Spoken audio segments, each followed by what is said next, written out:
I think only the last two IAs, which is the live IA 3 and 4, sorry, 4 and 5, that is the one where this thing, yeah, so post first skill overfitting is what it is saying. A4 cross validation came. They're just checking the mapping, this thing. There's some kind of a mapping which is there. Maybe it's part of the mapping. Anyway, let's get started. So, today, our agenda is how to improve the accuracy of your machine learning models, improving the accuracy part, right?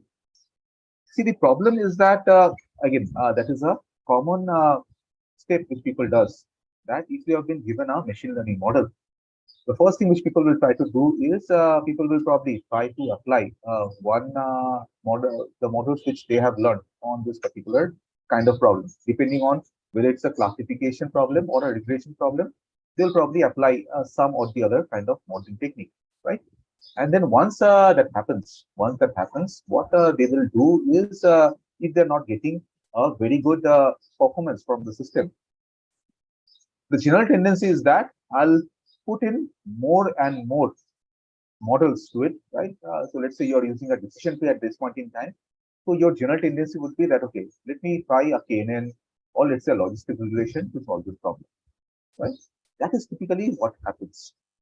But see, the thing is that if your data itself is bad, let's say your data itself is not proper, so however hard you might try, you'll probably end up with bad models. It doesn't have to do anything with the model, right? It doesn't have to do anything with decision tree or logistic regression or KNN. It probably has to do a lot with the data. Data in hand is not the best, right? So that is a typical challenge which we are having, which probably would like to mitigate, right?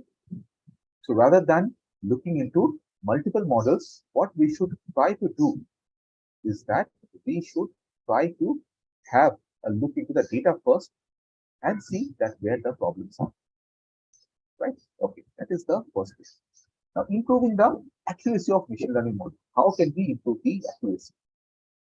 The first part is doing a EDA with your model, right? So you have this data, you do a lot of EDA. So what EDA will give you is that how the dependent variables are related with independent variables. That is one thing which you get from the EDA part. The other thing that you get from the EDA is that, okay, how well the different features themselves, they are connected with each other. So these are the some of the things that you'll get from the EDA part, right? So EDA is very important for your model part. See, also many a times what happens is that we are given a set of data, and what we first start doing is that we start working or modeling with all of the data, right? We start working or modeling with all of the data. But that is pretty wrong. That is pretty wrong, right? Remember, we have discussed a concept called GIGO, garbage in, garbage out. If you add garbage to the model, right? If you put in more and more noise to your model, right? The model will generally not come up with very good results, right? So make sure that you are not adding too much garbage to the model, right? So that's why the first step to look into is that, okay, I have, let's say, this set of independent variables, this features, and this dependent variable. So when I'm talking about a problem of supervised learning, first find out that how this dependent and independent variable, they are related to each other, right? If there is no kind of a relationship that you could find, then probably this particular variable will not have any kind of an influence or effect on the model. If it's the other way around, if it's the other way around, then probably this will have some kind of a influence or effect on the model, right? So it's very important to first know that which are the important variables, right? But again, that takes some kind of a time, that takes some analysis, and typically the common challenge or the common problem which I've seen people is that they will just directly go ahead and work with all of the data points which are given to them. Which, by the way, is not really nice way to start, right? The other thing is that this splitting outliers, missing value, this kind of things. if your data is having outliers, if your data is having missing values, however hard you might try, if you're not keeping them properly, then probably in spite of your best efforts, in spite of you trying to apply all your learnings, all the different modeling techniques, will not give you good result, right? So fitting outliers and missing values, very, very important. Come to the third one, which is the feature engineering part. Right? Adding new feature based on some existing feature which is there. I think I have given the example of this in the very first term, whereby you had been given, let's say, the length, breadth, height, and area of a particular apartment. And what you're trying to find out is basically the price of the apartment. Now, obviously, you find that the locality of the apartment, where the apartment is, that will have some kind of impact on the price. But otherwise, neither the length, not the breadth, not the height has some kind of a steady influence. But length multiplied by breadth, which will give you the area of the apartment, that has a very significant impact on the pricing of the apartment, right? So this particular part of feature engineering is also very important. Also under feature engineering, what also comes in is like you're fitting your categorical variables, right? Making dummy variables, one-hot encoding, all those things comes under feature engineering. Right? Now that you have looked into all the features, fitted the missing value, outliers, all those things have been done, then the important thing to do right now is the feature selection part. Which feature are more important for your model, right?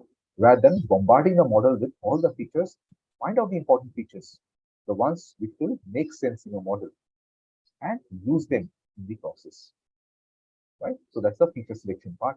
Next actually comes not the multiple algorithm part, but the algorithm tuning part, right? So the algorithm tuning part, what happens is that now that you have a subset of features, right?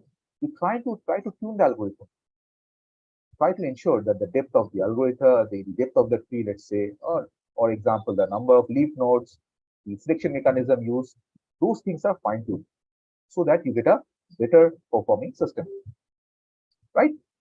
Say, for example, for the case of this question from someone.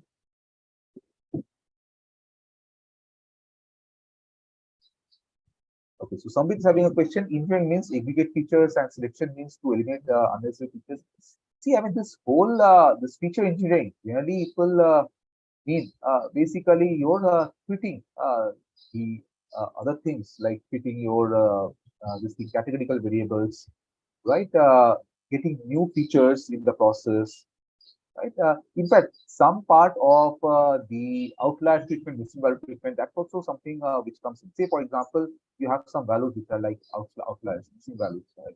Trying to push in values which are like at a 95% quartile, right?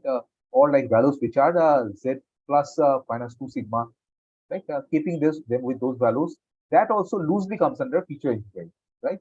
So this outliers, missing value, feature engineering, all that part you can actually club into the whole feature engineering part itself. But again, these days, because managing this outlier, managing the missing value, that itself is a big task. So it is treated separately, but again, in reality, it is a part of this feature engineering itself. Right? Okay. Coming to the part of the feature selection which we're talking about, feature selection is where you are trying to select the relevant features for the algorithm, the relevant features, right? All the features are probably not that important. You select only the features which are relevant towards your algorithm. That is the feature selection part. Algorithm tuning part, I've already said that try to work with the hyperparameters, say for example, decision tree, the depth of the tree, and then other things like leaf nodes, right? The algorithm selection algorithm. All these are things which will make the algorithm better, right?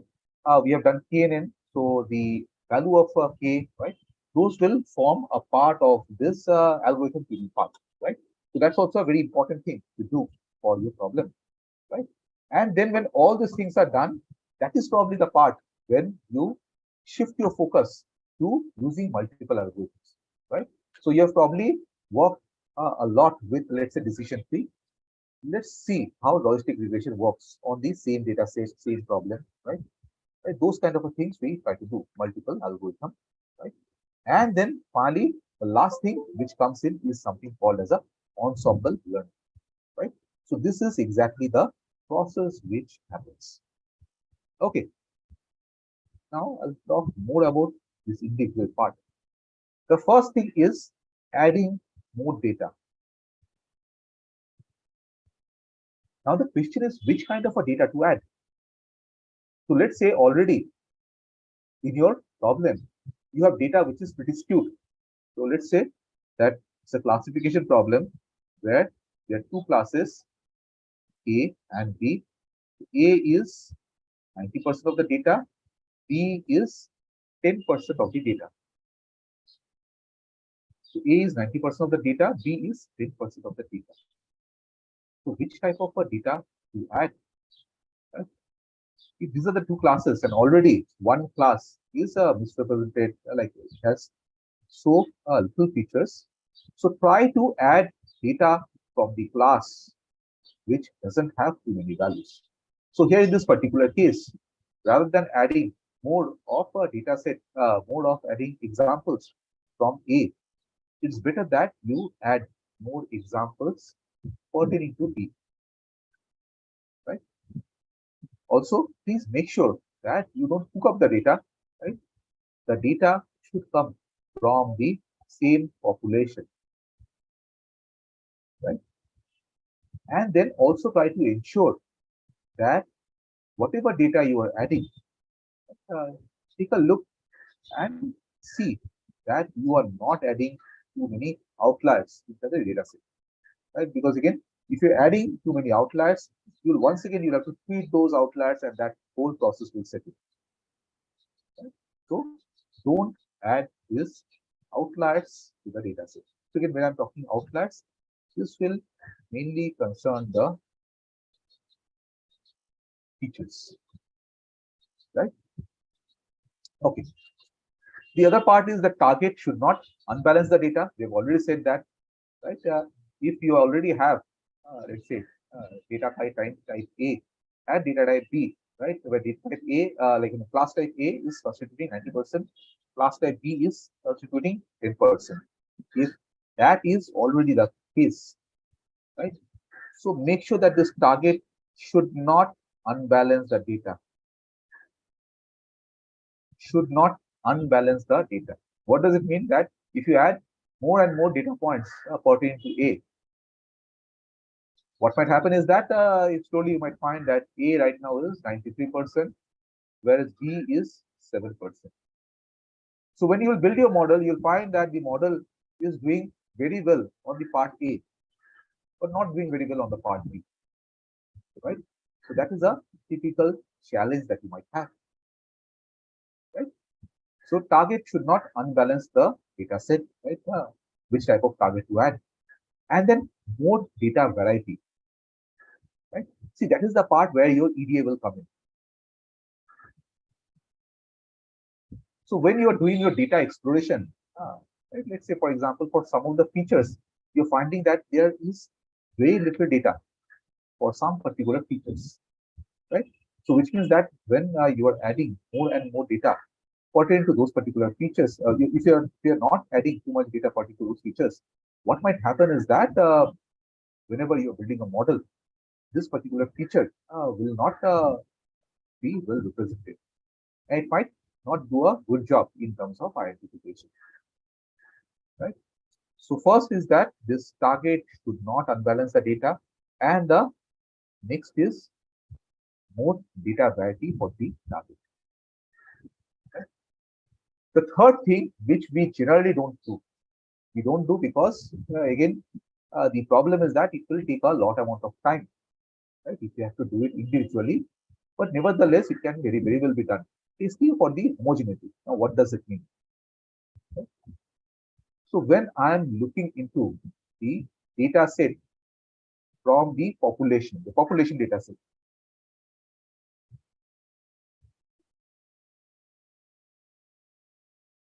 the population data set, let's say that your feature, this particular feature is there.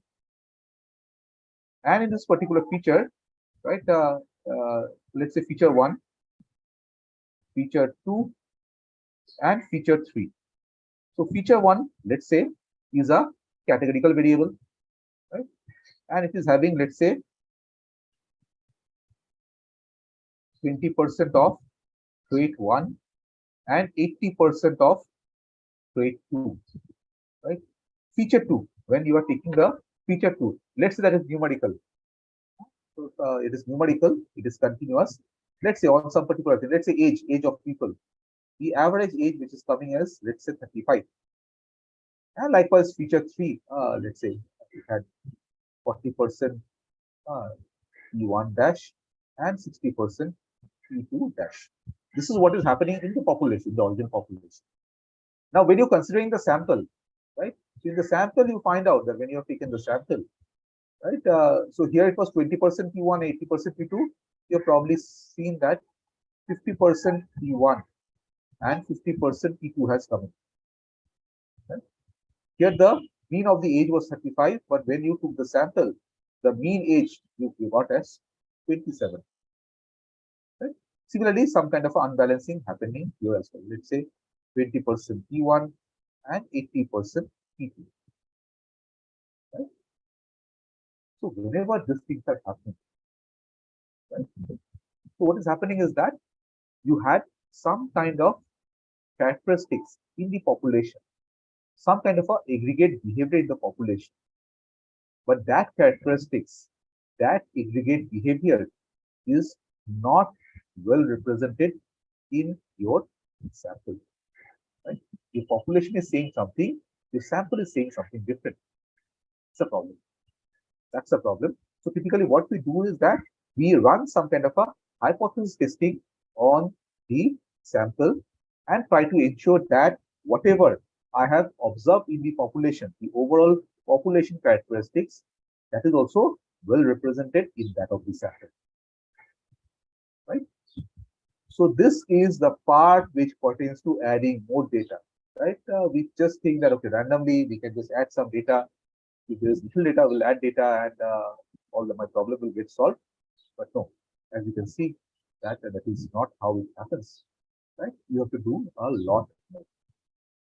Right? Okay, so that is one part. Treating missing value and outliers. There's some question. Let me come to the question.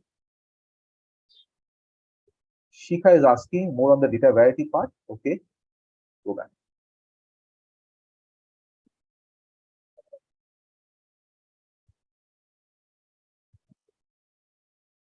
More data variety. As I said, that let's see, your target is your A and B, right? Those are the target, right? Now, A target contains some feature, let's say F1, F2, F3. B target also has the same features, F1, F2, F3. Now, let's say that the data is not unbalanced, right? The data is pretty well balanced. So, let's say there is a 55% representation of A and 45% representation of B. A is 55%, B is 45%. And A has these three features, F1, F2, and F3. B has these three features, F1, F2, F3. Right? So now here, when I'm saying more data variety for the target, so let's say that for the feature F1, right? So let's say again I have my data and some categories there, which is basically the profession of the let's say subscriber. So let's say one of the profession is a student, one is working, and one is retired. And what you are saying is that the proportion of retired is very less in the target in the sample compared to that in the population. Right? So in order to ensure that my model is able to run well for the retired case also, right? What I should do is I should be adding more variety to the data, right? So I'm adding the data of type A, right? But since I'm finding that retired parts, it is pretty well represented in the population, but not very well represented in the sample. So add some more cases from the retired so that my my model is able to take that feature well into account when it is building the model. Right? I hope I've answered your question. So this is similar to the homogeneity issue in some way or the other. Yes, it's similar to the homogeneity issue. Sometimes, see, what also happens is that we talk about homogeneity, right? We talk about homogeneity, but sometimes the population itself is very skewed. Let's say, for an example, if you're looking at things like credit card frauds. So for credit card fraud, you'll find that 99.6% of the data is correct, is let's say is good. Only 0.4% will have fraudulent transaction, right? So if 0.4% is the fraudulent part, right? However hard you might try, right? If you're trying to build a model, you will not be able to build a good model, right? It will always be skewed towards this 99.6% and try to say that the transaction is fine. There is no fraudulent value which is coming in, right? In this, some of these cases like this, where we have to artificially bump up the values of these fraudulent cases, right? So that at least we get some kind of a balance in the data. Right? So some of those things we want to do, right? So in that way, sometimes this and this particular part may be counterproductive. This and this may be counterproductive. That might happen, right? Okay. Some other question. Rahul is asking a question: how can we add data variety if we don't have control over the input source? See, you don't have any control over the input source. Very true, right? See, whenever you are analyzing the data, you can obviously ask some of the things that, okay, what is the characteristics of the population? So population characteristics, generally when we look into, basically we look into for numerical variables, the mean, the variance, and for categorical variable, the proportion. These are the values which you generally would like to see, right? Mean, variance, as well as this proportion, right? Now, when you are checking your sample, you check that for the features which is given, this mean, variance, proportion, that particular part. So proportion, you should look in for both the feature as well as target. The mean is for feature numerical, variance is for feature numerical, proportion is for feature categorical as well as the target, right? Target categorical. So these are, and again, for this thing, for the continuous part, so feature continuous, for there also you look into the mean and the variance part, right? So as you rightly said, Rahul, that we don't have any control over the input, because whatever has been given to us, we build our model based on that. But again, if you are running this tests, this observation, at least what you can report is that whatever you have given me as the sample, I'm seeing that in terms of the variability with regard to the population, the variability is pretty high. So whatever you have given me in the sample, that does not conform to what is actually there in the population. Right? And again, someone is giving you the data extract for creating these models. You probably ask more data pertaining to the characteristics or the features which we just spoke about. Right? As you rightly said, that you might not have access, which is fine, right? But again, at least you know that you have sought for it, you have tried to get those data from the population, right? Okay, let's move ahead. Treating missing value and outliers. So one is to do with the missing values. Deletion of records with missing values. This you can do fine as long as the overall number of missing values is less than 5%. Right? If you're deleting a lot many rows, you need to ensure that the value is less than 5%. That is one, right? The other is for missing values imputation, mean, median, mode kind of a imputation, right? So what you do in the mean, median, mode kind of a imputation here is that for numerical variables, you use the mean or the median, right? For numerical variables, mode is also sometimes used, but not a very popular mechanism. For numerical variables, it's generally the mean or the median, right? Mode is being generally used for categorical. For categorical, you can't use the mean or the median. So for categorical, mode is the most preferred method, right? See this mean, median, mode case, which I'm talking about right now, that comes under the case of generalized imputation. Why I'm saying generalized? Because here I'm trying to give some kind of a generalization to the value, right? So from the entire data set, I'm using the mean or the median or the mode to do the imputation. But again, as you can understand, that we are trying to replace the missing value with something from the entire population.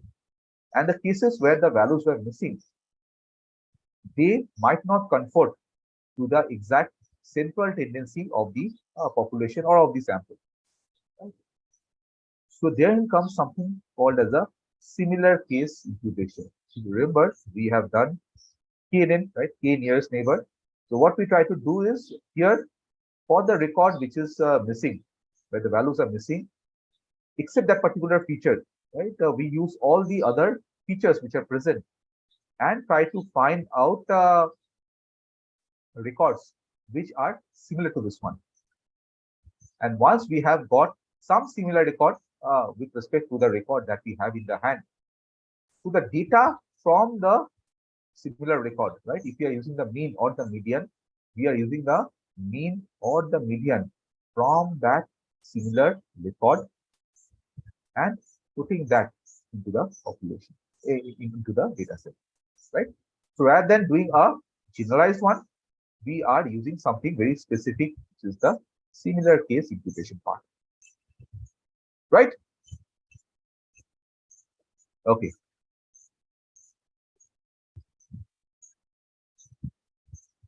And then create training data with all instances where value is not missing, right? Ensure that the values are not missing for the training, because again, you have already done this and this. And then for the test instances, right, the missing value with respect to the target, right? With respect to the target, if they're missing values, it is fine, right? But otherwise, create the prediction model based on the data, right? Okay. Outlier, as I said, that delete the observation if it is a synthetic outlier. Synthetic outlier means that by mistake the outlier has come in. By mistake it has come in. Deletion of the observation, right? Transforming values to reduce the effect of outliers. Transforming values. Can anyone give me an example of this? Transforming values to reduce the effect of outliers. Transforming values. Anyone? How can we do a transformation? Submit is saying normalization. Normalization is okay, but standardization, okay. I'll give you some more transformation. So let's say this is how my data looks like. So my data goes from, let's say, 10 to 100. And all of a sudden there is an outlier, which is, let's say, 1000. Some outlier values are there, out there, right? If I do a logarithm, so log of 10 is 1, right? Log to the base pair I'm taking. Log of 100 is basically 2. And log of 1000 is 3. So some way what I'm doing is I'm just transforming the values by using this log scale to reduce the effect of these outliers. That's what I'm doing, right? And if it's a artificial outlier, sometimes you can impute the outlier value with that of a mean or median, right? That's also something that you can do.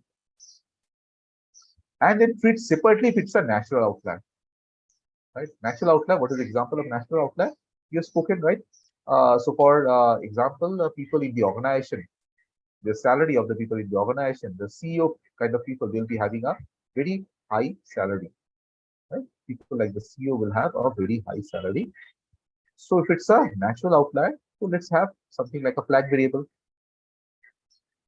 And the flag variable says that, okay, this is a CEO, right? If you can do that particular treatment, then there are no problems or issues, right?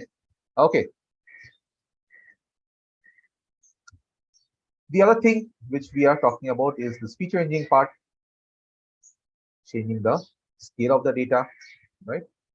Changing non-linear data relationships into linear one, right? That you can do by doing data transformation and transform skewed distribution, right? If your data, see, you'll be able to build good models if most of the variables that you have, they are in some way or the other normalized. So when I'm talking of normalization, that is basically a numerical data I'm talking about, right? Now, even after doing the min max or the z-score, you'll find that they are pretty skewed. They are very much skewed is what you'll find. So the data is something called as a right skewed. Skewed on the right hand side. Use the square root or the cube root or logarithm of the data. It's skewed towards the right. For the left skewed data, use square or cube of the variable. These are some of the transformations that you can do to try and see if the data set what you are having, the numerical features, the skewness is reduced to the maximum possible extent. Right? So that's the transformation part. And sometimes the variable creation. I think I've already spoken about the variable creation part, right? How you can create some kind of a new derived variable, right? That's the variable creation part of it, right? And then comes to the part of multiple algorithms, right? Multiple algorithms, will come to the multiple algorithms later, as I said. But let's come to the feature selection. Feature selection. How do I select the best features? See, a common problem which happens is that people start with all the features. All the features which are there in the data set, people will start with all those features. Now, the problem with all those feature selection part is that, as I said, that you put garbage into the model will also give you out some kind of a garbage, right? So for that, you can start with a smaller number of features. Right? I think an example of one of the most data savvy company, or probably not one of the most, probably the most data savvy company in the world, you can think of it is Google, right?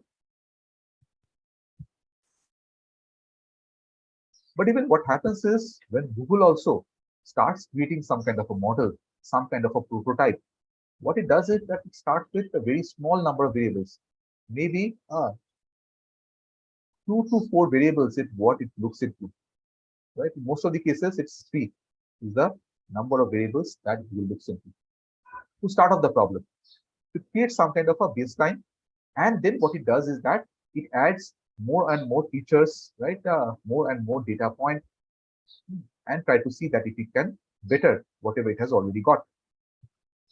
Let's see, a company evolved like that of Google. That also starts with a small number of variables.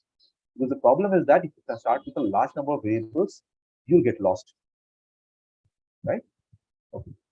So then how we can get started with having a small set of features? The first thing which comes into the play is this domain knowledge, right? So you can also find out the important features mathematically. But again, for a quick start, what you can do is that you can get in touch with some domain expert, right? You can get in touch with some kind of a domain expert, and this domain expert, they are having the domain knowledge in this particular problem, right? In this particular area.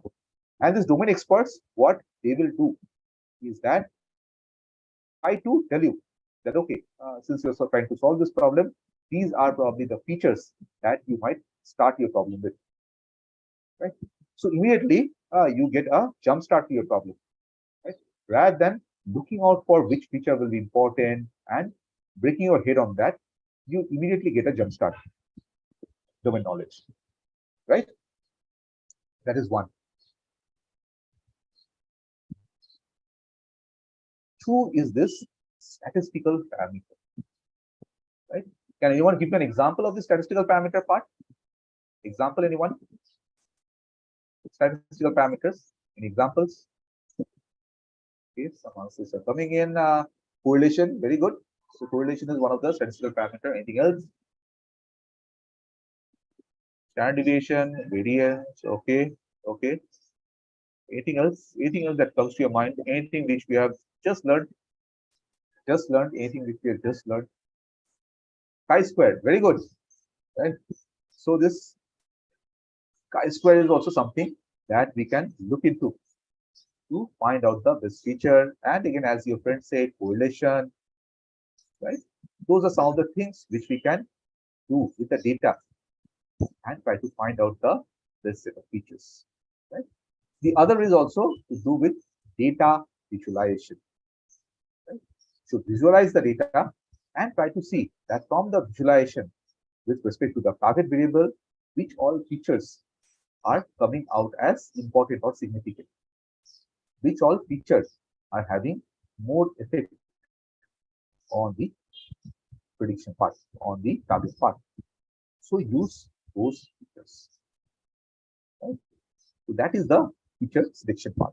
Right? Many a time what we do is that we straight away we jump to the problem. Right? We straight away we jump to the problem. All the features are there. Okay, people think more is good. But again, in reality, for doing modeling, the lesser, the better. Right? If you have lesser number of features, but important features, right? If you are able to work with lesser number of features, able to make sure that you do all the due diligence, like trying to normalize the feature and all those things, then what will happen is that you'll probably eventually end up with a better kind of model. Right? Makes sense? Right? So these three things, domain knowledge, easily the fastest to do, right? Domain knowledge, right? Sometimes it goes wrong because again you can be biased from the knowledge of the expert. Next is this data visualization, right? That visualize the data and try to quickly find out, right? And then the last one is statistical parameter, where you need to have knowledge of statistics, right? In order to do the feature selection. But trust me, if you are working with a smaller subset of features, it's always better, right? Rather than having more features, always try to have less. Right? That's the feature selection part. Okay. Let's come to the model selection part.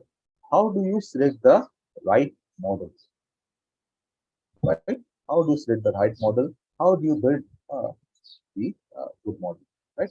See, all this part which I have said till now, right? All this part, this feature selection, feature engineering, right? Missing value outliers, all this will come before you have started creating the model, right? So that's why I said multiple algorithms should not come here, come at a later point in time. Now, once you have done all the due diligence of fitting the data properly, how to select the right kind of a model, right? What do you think to this, right?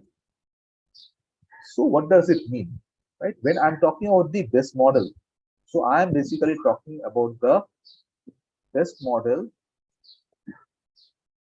from across multiple machine learning models. The best model from across multiple machine learning models.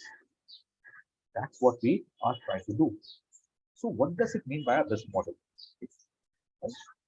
For example, I have asked you to do solve some classification problems. What might so happen is that, let's say, Sambit, he is doing this experiment, and he tells us that in my case, I think KNN has performed the best. Shikha might come out and she says, "Okay, no, sir, I have found logistic regression to be better." Right? And let's say someone else, Sambit might come out and say that, let's say, my best model is coming from decision T. Now then, what is this best model which we are talking about? One thing is that this best model which we are talking about, that is first driven by the data. If you're saying that the best model is only valid in the context of the data which has been given. Okay? So you need to ensure that all of you are using the same data. So when I'm saying the same data, you might once again you argue that professor, you have given us this data dump, and all of us we have used the same data. It's fine, that's fine. But again, in the process, what you have done is you have probably split the data into this train and test. This train and test has been done randomly. Are you sure that the data set on which you have trained your model, the same data set, someone else is also doing the training on the same data set?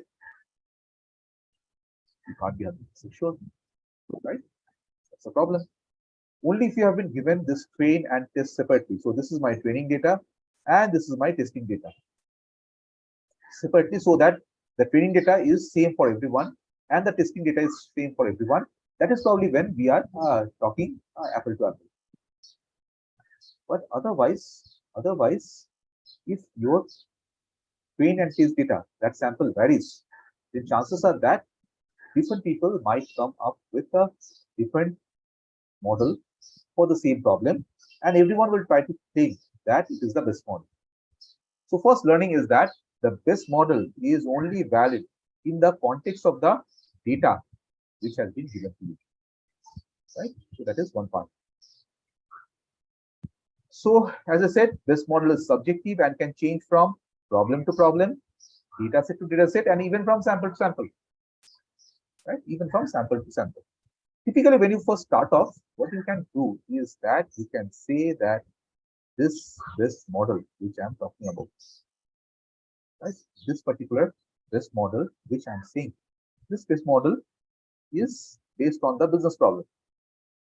You have given me some business problem. The first thing is that whether it is a classification problem or a regression problem, supervised, unsupervised.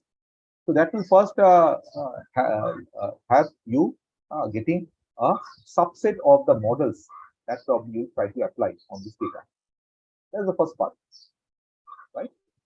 And then the second part is where once you have said that these are the models which I can probably apply on the data, look into the business requirement. Is the business requirement asking for some kind of a explainability, or the business requirement is only concerned about the accurate things like accuracy? If the business requirement is not concerned about the explainability, then you can probably go for higher-end models. So models like those of deep neural network, deep learning, which will probably give you better accuracy without any explainability. On the other hand side, if we are talking of things like explainability, that is probably where you should try to apply models like those of logistic regression, or let's say your decision tree, or maybe models like even your naive-based kind of model, right? So depending on the business context, you should find out that which all can be best model for you, right? What one is, what are the possible best models, and then based on the business context, which all can be the best model for you, right?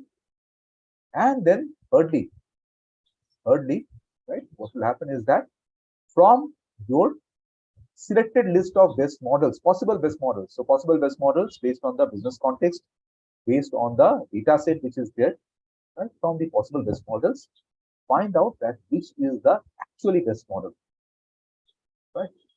So once again, this best model will be guided by the data set which you're having, the sample which you have given. So all those things will come into the place, right? And again, as I said, the best model context is valid for the data set provided for the problem in hand. So those are some of the limitations, right? So let's say today you're working on some particular model, and let's say you have said that in my case, decision tree, that's the best model which I'm getting. So tomorrow, let's say some more data gets added to this original data. there's no guarantee that the decision tree which you had created last month, that will be valid now also. Right? So maybe right now, if you try to work on it, you will probably find that no, the logistic regression is giving you a better performance. Right? Now, directly jumping on to this particular part, saying that okay, my decision tree is running bad. Let me just replace that with the logistic regression or KNN. So whatever algorithms that you know, right? That's a natural tendency of modelers, right? But again, now that you are doing this class from NM and upgrade, right? You should also try to behave more intelligently. So whenever some fresh set of data is coming, what you'll first check is that the data on which the model has been trained, training data, and the new data which is coming in. So they are homogeneous in nature, right? In terms of the features, the target, whatever is there, this should be homogeneous in nature. It's not homogeneous, right? The original data on which the model has been created and the new data which has got created, if it's not homogeneous, then chances are that your erstwhile model will not work very well on this basis, right? So that is something that you will have to take into account. Okay, so Shika has some question. Let me just go to her. Yes, Shika. Yeah, good morning, sir.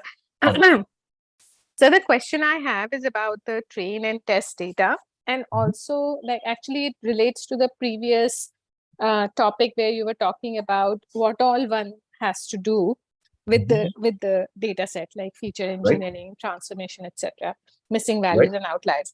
So I believe, sir, there are two schools of thoughts, and I just wanted to see what your opinion is.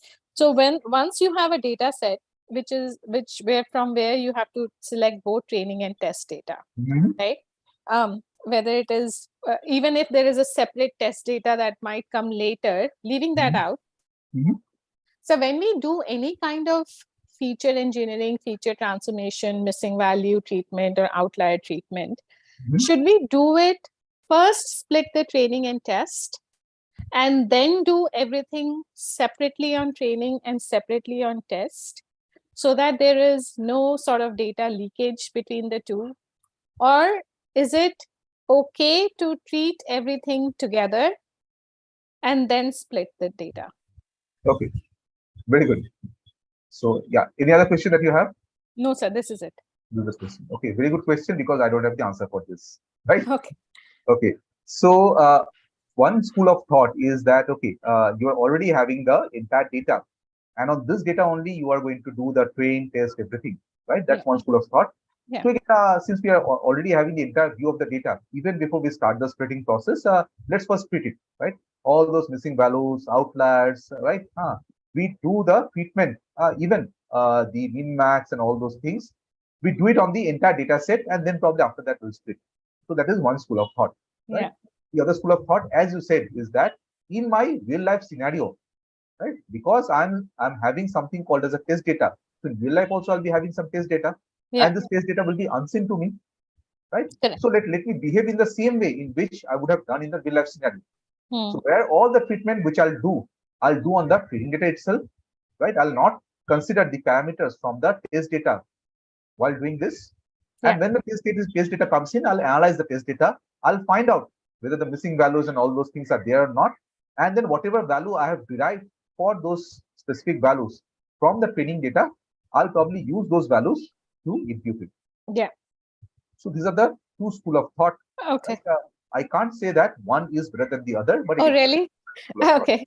Okay, I thought maybe in your experience, because you have so much experience with these models, you would know which one is generally behaves better than the other. It basically depends on sometimes the kind of data also, right? In fact, I think we'll do a problem in our hands-on class where I think the treatment happens the treatment happens before and then probably we do the splitting. So there Right. you'll find that what happens is, see, since it is on the data, on a big chunk of data, the chances that the data set changes over a period of time can happen. So Yeah. whatever you're having in the training data, and then whatever you're having in the testing data, sometimes they are not speaking of the same things. There is a chance, there is a possibility, and actually that particular data set, I'll show you that though we have done all the due diligence, but still when it came to the testing data set, we found that the values are grossly out of the bounds. I Right? see. So my understanding is, so basically, even if there is separate test data that is coming in, and you assume that the test data that you're using is like a validation for the model data, right? Mhm. Even for that, like if you treat them together, everything is done together, then you would invariably get a better like accuracy metrics than if you treat them separately. Is what my understanding is. I don't have a lot of experience So hands-on. your understanding is not wrong, right? Your understanding is correct. But again, it is as I said, that depends on the school of thought. Okay. So here, as you said that, okay, I know that here missing values are there and it is in my control to do the processing before I move to towards the modeling. But again, Yeah. some people, mainly the statisticians, they will say that this data is supposed to be a test data, right? So you're not supposed to know anything about the data beforehand. Yeah. Yeah. So Yeah. whatever is there for the training, you just work on it. Yeah. Right? That's the school of Fine. thought. Yeah. Fine, sir. Thank you so much. Okay. Okay. So we were talking about the best model for this particular context, right? Okay. Now let's come to the optimal model. What is the optimal model, right? We are just fresh from doing the decision tree. To remember, we had done the decision tree. And if we let the decision tree fully grow, if we let the decision tree fully grow, what you will find is that as and when you make the model more and more complicated, more and more features you take, right, the error will come down to the point when you have complete homogeneity at the leaf nodes, complete homogeneity at the leaf nodes. So there your error will actually be zero. And let's say if your accuracy is the metric, the accuracy will show as 100%. But again, yesterday only we were discussing that that might lead to a case of overfitting. We don't want a overfitted model. The problem with overfitted model is that it has not created any model as such. It has just memorized the data, right? It has just memorized the data. So on the training data part, right, this blue or the purple one is the training data. You'll find that more and more you are increasing the complexity, right? So complexity can be the depth of the tree, depth of the tree. That's the complexity, right? In fact, one interesting thing, I think I had discussed it earlier, but again, it's a good time to discuss it once again. For a KNN model, KNN, right? My question to you is that if the value of K is more, that will lead to overfitting, or if the value is of K is less, that will lead to overfitting. What do you think about it? For a KNN model, K nearest neighbor model, higher value will lead to overfitting or lower value will lead to overfitting? Let's see, some answers are coming in. So Shikha is saying that more leads to overfitting. Sambit says higher leads to overfitting. Okay. Okay. Anyone else? Any other answer? Sambit is saying higher because it is U-shaped when we draw. Okay. Okay. So let me talk about this.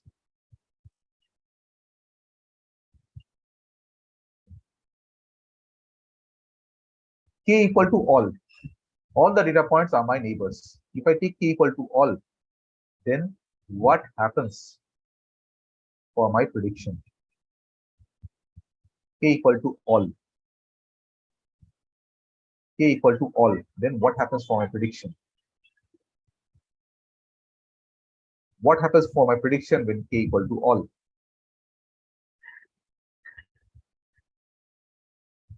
When K equal to all. Shika, the answer is not correct. Right?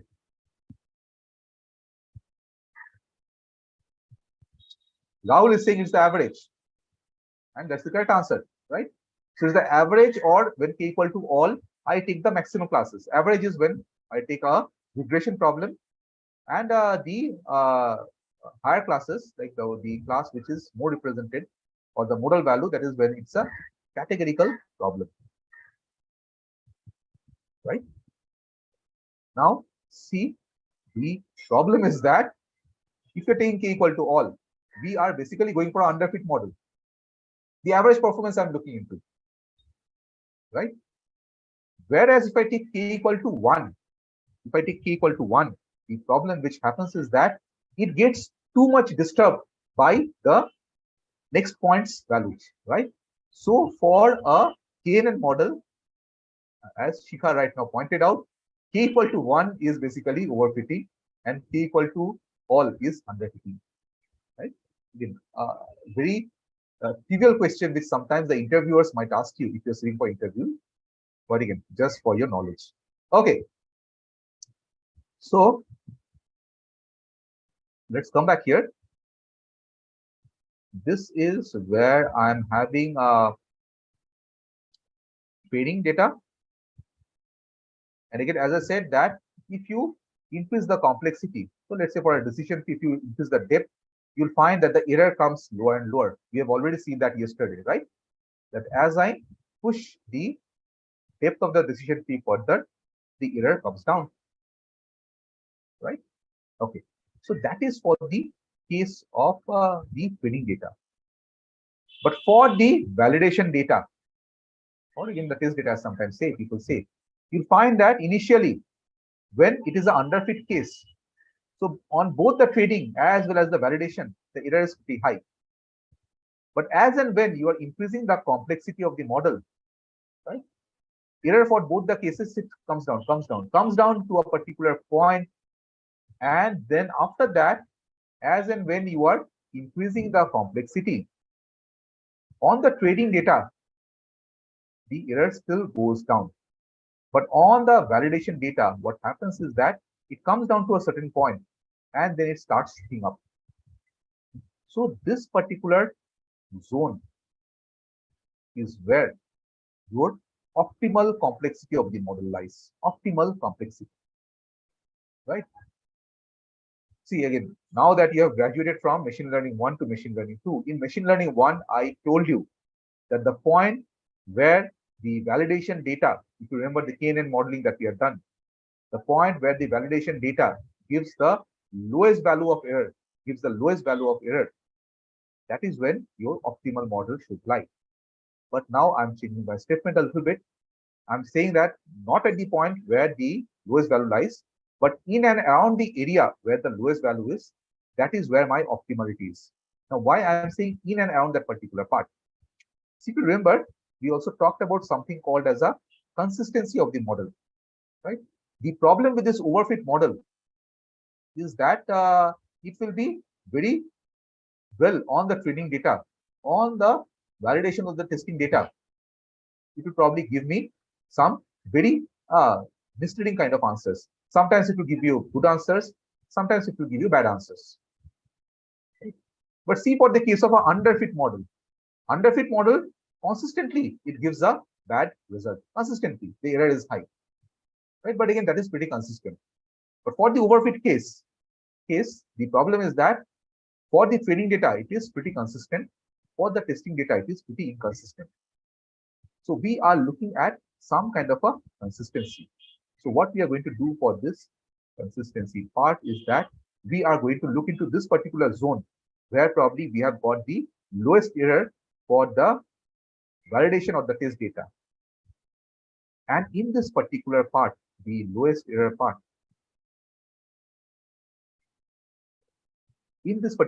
or the lowest error part, what we are going to do is we are going to find out that for the same complexity, what is the error which I'm getting for the training error, for the training part, right? And the point where I'll find that the difference in the performance of the training versus the validation is the lowest, or probably they are having the same performance, right? The training data also, the kind of error that you are getting that error consistently in the validation also. So that is the point which I'll take as my sweet spot, right? So that's why in the diagram, you see that one particular point is not pinpointed, but rather a region is pinpointed. In this particular region, probably this is the part where I'm getting the minimum difference in performance between the training and the validation. Because again, as I said, that we want consistent models, right? And that's the point which I'll highlight, right? That is probably what the complexity will lead me to. Questions? Questions? Questions with regard to this part? Questions with regard to this part? Any question? Anyone who has not understood it is very important. This particular concept is very important. Anyone who has not understood? No questions? Let's move ahead then. Right? So I hope you got the point. One point is for a underfit model, you'll find that the training and the validation, they are having almost comparable performances, right? And then what you do is that you don't want an underfit model, so you are going and increasing the complexity. In the process of increasing the complexity, what happens is that you find a point where the validation error no longer reduces, but again starts picking up. So stop there and probably highlight that region where this particular phenomenon is happening. And in this particular region, you find out that for the same complexity, what is the performance of the training vis-a-vis the validation. The part where you're finding that this difference in performance between the training and the validation is the lowest, that is the part where you earmark as the optimal model, right? But again, this optimal model is valid for the data sample given. This optimal model is only valid for the data sample given to it, right? In the case the data sample is has changed, this optimal model, the optimal complexity of the model, all that will take a shift, right? Okay. Okay, so this is a small question to you. You are the marketing head of a telecom organization. You're trying to find out based on the customer behavior who all will churn out. So from a total of 2 million customers, you have taken a sample of 1% customers or 20,000 to build your model. How to proceed, right? How to proceed. This is my problem, right? So as you can understand that you're trying to find out that who all will churn out or not, right? So typically we are talking of a classification problem. This is a classification problem that I'm talking about, right? So now the next question comes is that which model to use, why. My question to the class is how will you proceed? Can I have one or two volunteers? I'll unmute them and you can probably discuss it for the class. How to proceed? How to proceed in this particular case? Yeah, volunteers? Volunteers? Right, so I've given you a real scenario, kind of scenario that probably you will deal with. How should I proceed here? How should I proceed with the modeling part? Okay, so Shika is my volunteer. So Shika, I'm giving the permission. So Shika, you can also this thing. You can also turn your video on. So let everyone see. Right? Okay. Yeah. Okay. Yeah. So to begin with, I think we have to obviously look at the data. And again, so because you are taking only 1% of the customers, it's a sample of out of 22 million, right? So like you mentioned that we have to first look at whether what are the so we have to do a proper EDA on this and make sure that the sample really represents the population. Okay, okay, good, good. obviously we'll have to do. So by the way, this is not 1%, this is 0.1%. So Oh, 20,000 is yeah, 0.1%. 0.1%. That's what I was thinking. Yeah, that's right. Yeah, 0.1%. Yeah, so it's very small. Yeah, it's a very small sample. So first thing that Shikha is saying is that I'll test homogeneity, right? Correct. That whether whatever is there in my population, the same thing is there in my sample or not. Because again, if I'm getting something which is misrepresented, so obviously I'll be having issues. Good. It's a very good start. Next, what will you do? So any missing values or outliers, I think that's the next part that one needs Very to good. address. So missing value, outliers, that's the treatment which I'm going to do next. Fine. Right. What else? The next will be obviously like a feature transformation in terms of categorical variables to be converted into Feature numerical. engineering and transformation. Oh, just a moment. Yeah. I'll have to.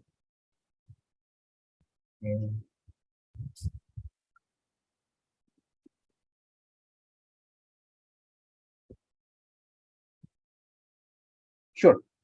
So again, all that thing went away, but yeah, the first was homogeneity. Yeah. Second Feature was in missing values and outliers. missing value. Third was feature engineering. Okay, what else? And then I guess we have to now decide the train and test split to move forward. So in the split part also, once you are done with the splitting, so there also maybe you can do Check the test of homogeneity once again, right? Correct. So earlier you have done the test of homogeneity between the sample and the population, and here once you're doing the split, maybe you can do a test of homogeneity between the training and the testing data. Yeah, there's one thing. Yeah, I think what I have missed here is, I guess, one needs to look at the target. So, assuming that this is all supervised learning, we have to look at the target and see if it is an imbalanced data set. So, as you mentioned, yeah, so this particular part that initially part will take care of that. it. Okay. But yeah, good point you have mentioned is even before this splitting part. Let's say it's really an imbalanced data set. As I said, that for the case of credit card frauds. So 99.6% of the data is fine. Only 0.4% of the data is fraudulent. Yeah. In those cases, like you can't do much with that 0.4% data. So this is where you have to resort to something called as over sampling and under sampling. We are going to talk about it. Yeah. This is to ensure that again the class which is less represented, right? Though we know that we are bumping up that particular class, but again, if you don't do that, what will happen is my model will do a pretty shabby job on the underrepresented class, right? So once this is done, then no need to have the test of homogeneity again, right? Because again, the test of homogeneity with respect to the population that has changed. Yeah. But here on the train versus the test, between these two only, we will do the test of homogeneity.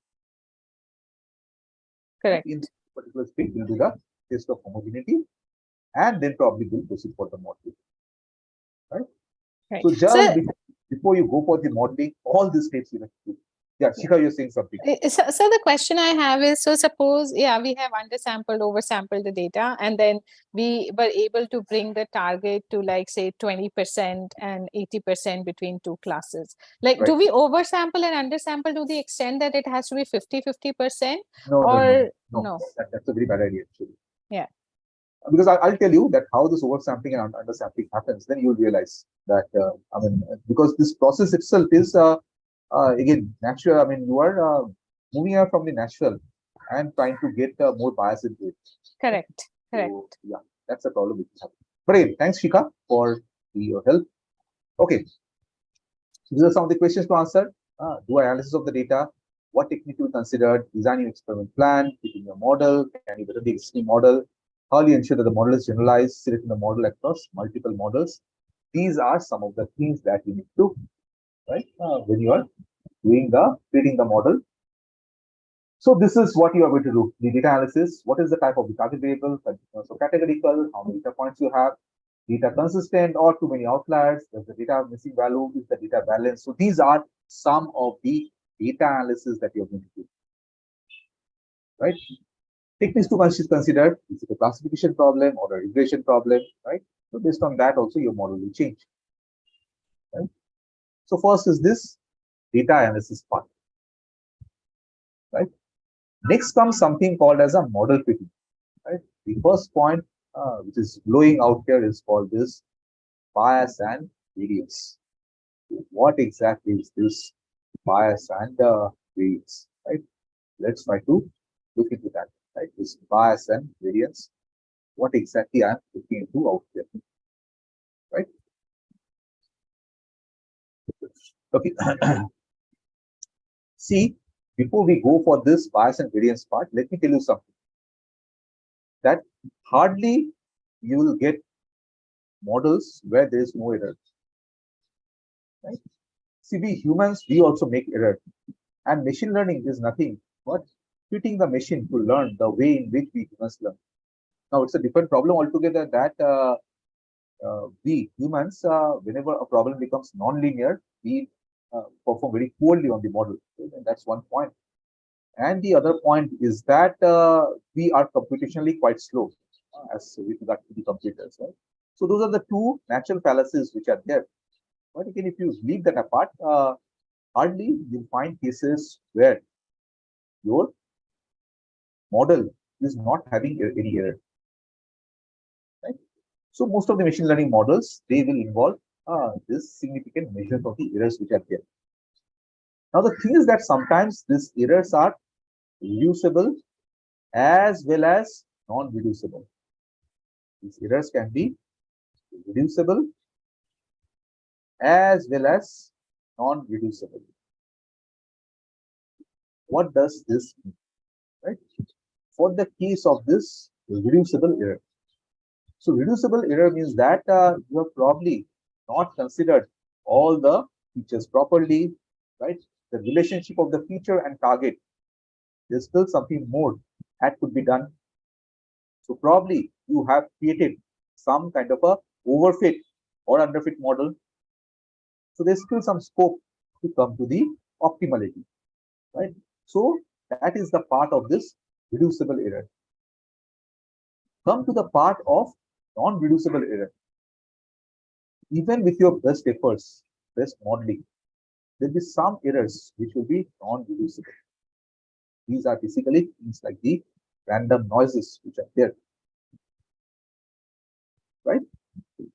So there is nothing much you can do with the non-reducible error, but if you have created some kind of a overfit model, what will happen is that the training data you'll find that it has memorized the values for those non-reducible part as well, because again it has created an overfit model, right? And it has captured all the noise and everything, right?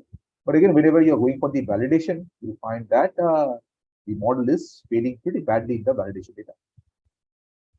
Right? So our objective would be to minimize this reducible error to the maximum possible extent.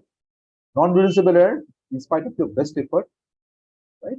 It will give you these errors are inherent to the data, and you can't do much about it. Right? Okay. So that brings me to something which is very important, which is called the bias of the model. Now, what exactly is the bias? A bias is the difference between the predicted value and the expected value, or basically the error part is the bias of the model, right? Okay. So my question to the class, please write in the chat box. For a underfit model, will the bias be low or high? For a underfit model, will the model have a high bias or a low bias? Underfit model. Sushikanto, Sambit, they are saying high. Shikha is saying low bias. I'm talking about a underfit model. Underfit model, right?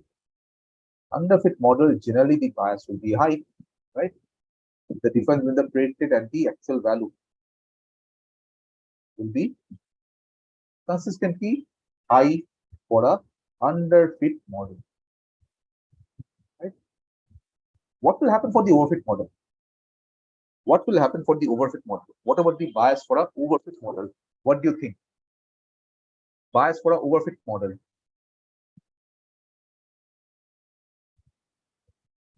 So Sambit, Sukanta, you are saying low bias, but again, low bias will only be for the training data. On the part of the training data, the bias will be low for a overfit model. When it goes to the validation data, what will happen is that sometimes the model will probably give out correct results, low bias, but sometimes it will give out results which is way off from the actual data. Right? Okay. My question to the class is that this screen that you see in front of you, these blue dots are the points which are there, and this dotted line which goes through it, basically that's the model which has been fit. Right? Have we fit a overfit model or a underfit model, or again this is a good model which we have fit? I'd like to hear the opinion of the class. The one which you're seeing on the screen, is it a good model, right, or a bad model in terms of, is it an overfit model or an underfit model? Shikha is saying underfit. Anyone else? Anyone else? What do you think? Is it an overfit model, underfit model, or a right model? Is it overfit, underfit, or the right kind of model? Is it overfit, underfit, or the right kind of model? Somebody is saying underfit, Sukant is also saying underfit, and your answer is correct, right? It basically is an underfit model. Why it's underfit model? It makes too much simplistic assumption about the underlying model, right? It assumes that okay, the underlying model is that of a linear kind of a model, but again, it's not linear in the behavior. You see the model.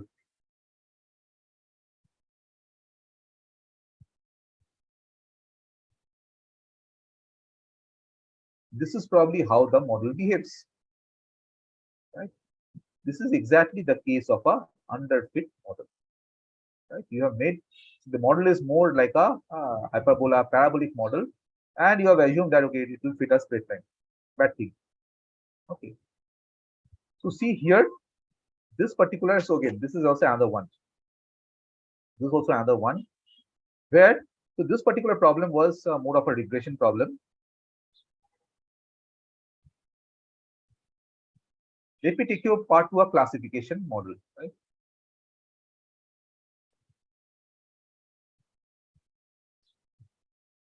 For a classification model, right, we are trying to segregate this blue versus the red, right? You see the picture in front of you. Once again, is it a overfit model or an underfit model? Is it a overfit model or an underfit model? This particular part. Overfit or underfit? Overfit or underfit, this particular model? Or again, it's the right model. Okay, some answers have come in. Rahul has said underfit, Shika said underfit, and exactly that is the underfit model which we are having.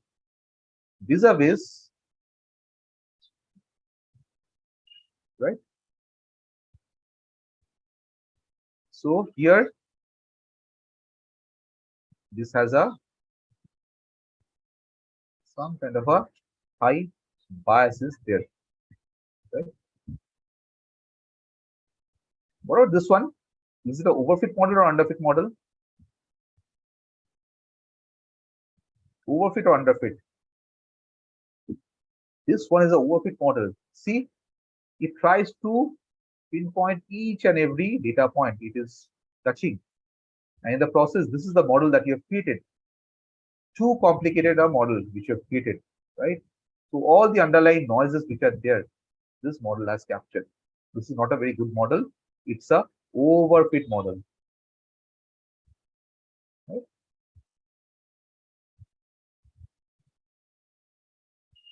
What is this one? Overfit or underfit? One second, this one is overfit. See, it is trying so hard to define all the contours, even this particular part where the difference is very low between this, right? Something like here, right? Just trying to build, right? So now the next question is that for a underfit model, so underfit model will typically have errors both for the training as well as the validation, right? Underfit model will have the same kind of error both for training as well as the validation. So then my question is that for a underfit model, what will happen to the variance? Will the variance be low or the variance will be high? For a underfit model, will the variance be low or the variance will be high? Sukant is saying low variance, Sambit is saying low variance. Okay, sure. Anyone else? Rahul is saying high variance. Okay, let's come to that. Anyone else? Anyone else?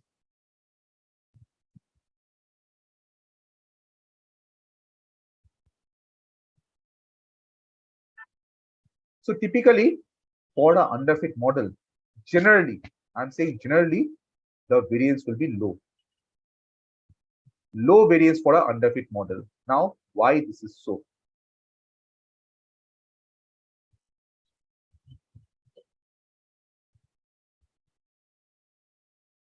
Low variance and why that is. So variance, if you understand, variance is the amount of inconsistency in the results. The amount of inconsistency in the results. Now the thing is that for a underfit model, an underfit model will consistently, right? I repeat, an underfit model will consistently give poor performance, right? So the poor performance is given for the underfit model, right? Because the performance is going to be poor, right? So in terms of the variance, it will be smaller. It's not that sometimes it will give good performance, sometimes it will give bad performance. Typically, on a general scale, it will give bad performance. That's the variance part, right? Now come to the case of an overfit model, right? See here, this is the example of an overfit model, right? So overfit model, as you can understand, the bias is basically low. The bias is low. Why? Because again, it has tried to overfit, right? It has tried to overfit. That's why the bias is low, right? But typically, when you will do the testing, the performance check on the other side, on the testing data, what you'll find is that because it was overfit, sometimes it will give good results, and sometimes it will give pretty poor results also, right? And there will be no consistency between the same. For an underfit model, it has a consistency. Consistently, it gives bad results. But for an overfit case, sometimes it will give good and sometimes it will give bad. Will not have too much of a control over it. So typically, for a overfit model, the variance will be high. The variance will be high for a overfit model, right? Variability of the model prediction, which tells the spread of the data, right? So model with a high variance like this, the overfit model, pays a lot of attention to a training data and does not generalize well on the data which it is not seen before. Right? So this high variance model, it overfits the training data. Right? Now then, what is the optimal part? The optimal part is where, right? So typically, as I said, that for a underfit, so this is a zone of underfit, and this is the zone of overfit, right? For an underfit model, what happens is that Typically, the bias is high. We have said that the bias is high both for the training as well as the validation, right? But on the variance part for an underfit model, the variance is low because then consistently it is giving very bad results. So as and when I'm increasing the complexity of the model, what happens is that the bias steadily goes down to a particular point. It steadily goes down the bias part, right? And then what you'll find is that after a certain point in time, right, for the training data, the bias still goes down and down. While for the validation part, you'll find that this point, the bias is probably the lowest, and then once again, it goes up. Look into the variance of the model. Look into the variance of the model, right? As I said that initially, the model will have a low variance, but again, as and when you increase the complexity of the model, you see that the variance goes up and up and up, right? To a point when you have built a very complicated model will have a very high variance. So the optimal point is probably the area where the bias and the variance they probably intersect and is at their lowest and is at their lowest. That is the optimal point for my model complexity, right? So for a overfit model, right, for the case of a overfit model, the variance, let's see, for an underfit model, the variance will be low. For an overfit model, the variance will be high. For the case of an overfit model, the variance will be high. Because sometimes it will give good results, sometimes it will give out of context results. But for an underfit model, it will always give bad results. In that way, the variance will be low, right? Consistently, it is giving you bad results way far off from the actual part. In that way, the variance will be low, right? Got the point? Now it says that mean squared error is bias square plus variance. How does it happen? So what is the bias? What is the bias? Bias is actual minus predicted, right? That's the bias part. And variance part is actual minus average whole square summation of this, right? Now mean squared error, right? If you remember the mean squared error part in a C, this is equal to, let's say, yi minus y hat, y predicted, whole square summation 1 by n. That is the mean squared error part. Let's do one thing. Let's split this particular part into two halves. Right? So one of the half is this one, summation of yi, the actual value,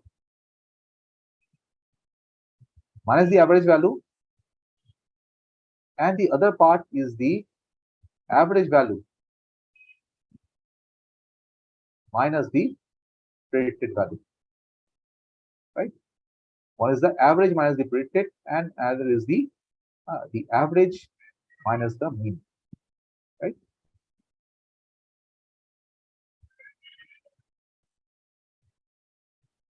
Right. So again, by mathematical jugglery, we can see that this particular part is nothing but the variance part, and here from this particular part as well as the 2 times this part into this part will come a part which is basically the square of the bias part, right?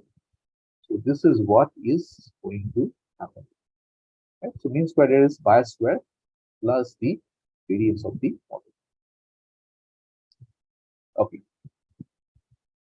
So how do you find the optimal model and what is your optimal model, right? So see this part, right? I'll also divide this into quadrant, four quadrant.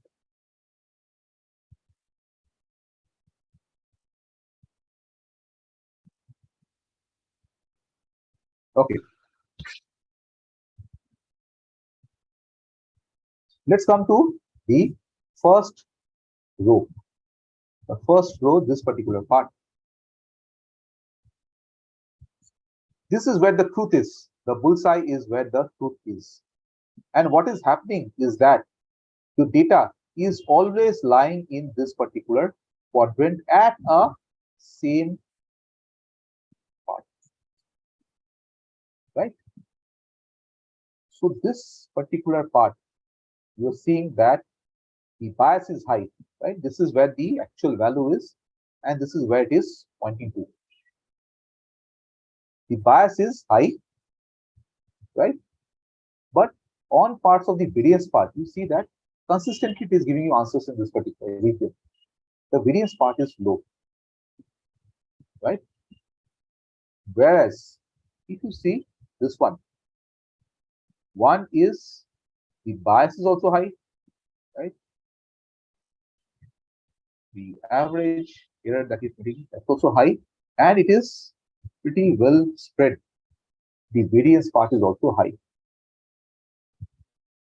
right? See in this particular part, the first part here, why I was saying it was biased? It was biased because one, so it gives erroneous result, and then it is only giving you result in one particular quadrant.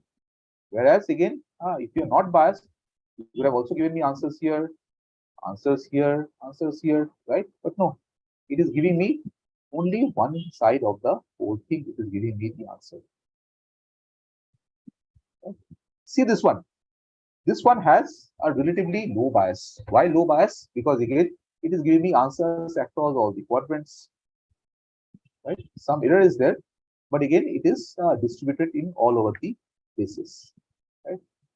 In that case, here, what is happening is that the bias is low, but still you see that the variance is high. Sometimes the answer is closer to the actual,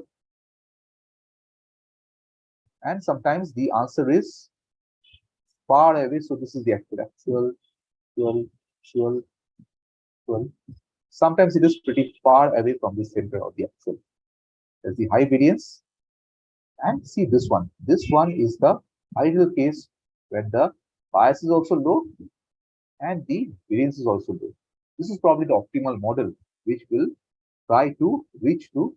But again, most practical cases, reaching this optimality has been seen that it is quite challenging. It's not very easy to reach this optimal state of the model, right? Okay, so I think what we can do is we can take a quick break. It's 12:06 in my clock. Why don't we come back, let's say at 12:16 and restart the class? What do you say? 12:16, 10 minutes break. Is it fine?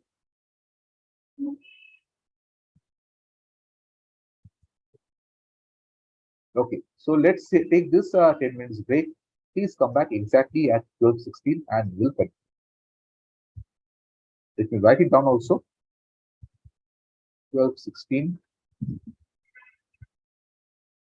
is when we come back. Samit has a question. So Samit, let's take the question after we come back. Right? Okay.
Okay, let's slowly come back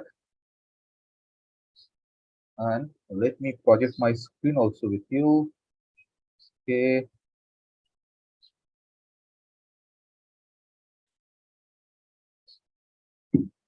Okay, I hope the screen is visible.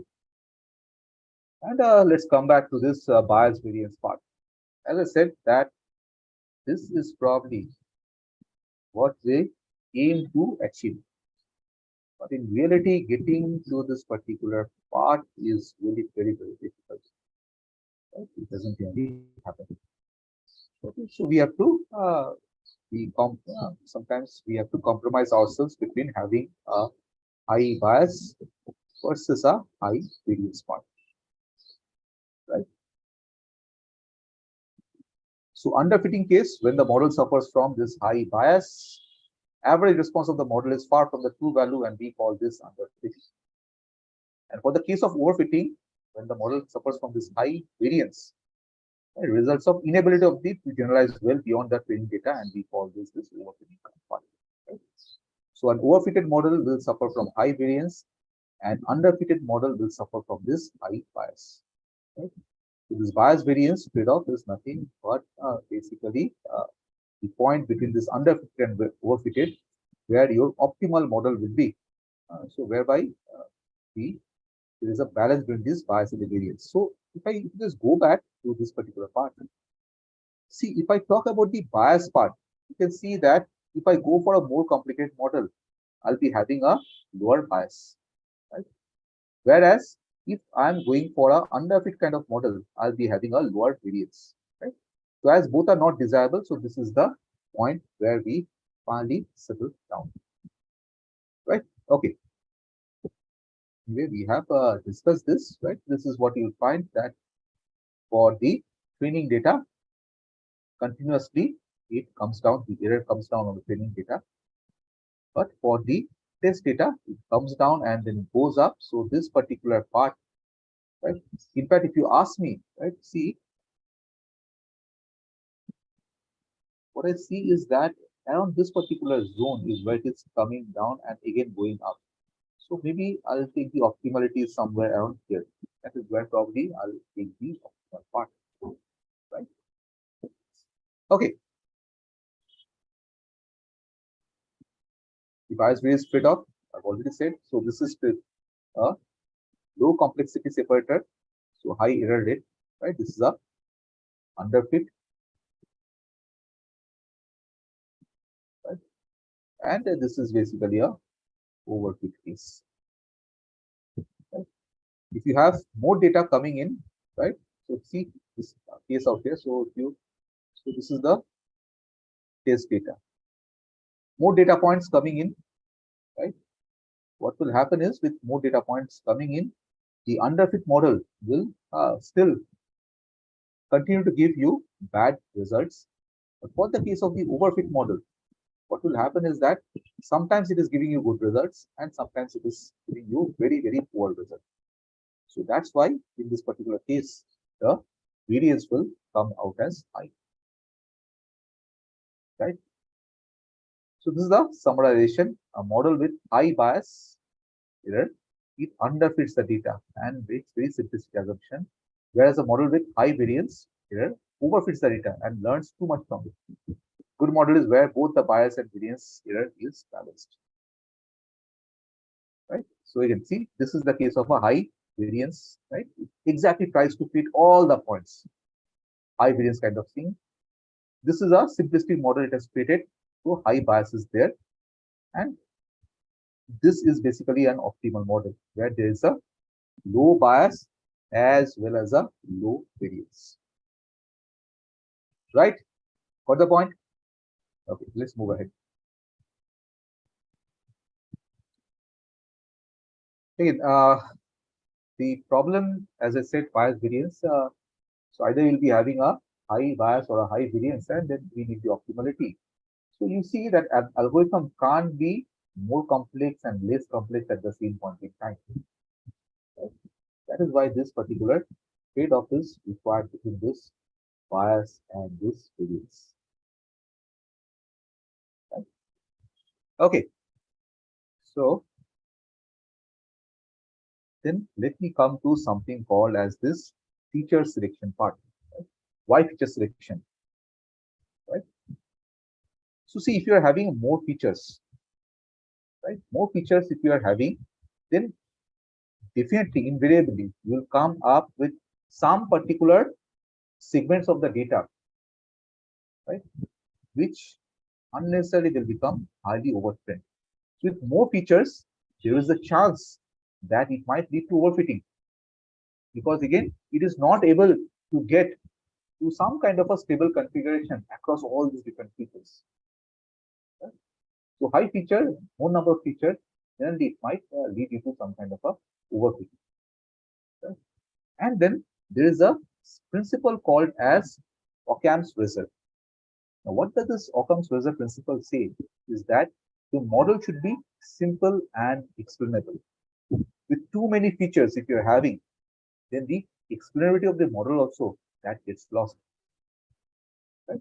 See, if we create a decision tree with too many depths, right? Too many levels, a high depth decision tree, what happens is that the explainability of the model gets lost. Right? Three level down the line, 4 level down the line, it becomes so sophisticated that it slowly creeps into the zone of a overfitted kind of situation. Right? So that's why feature selection is very important.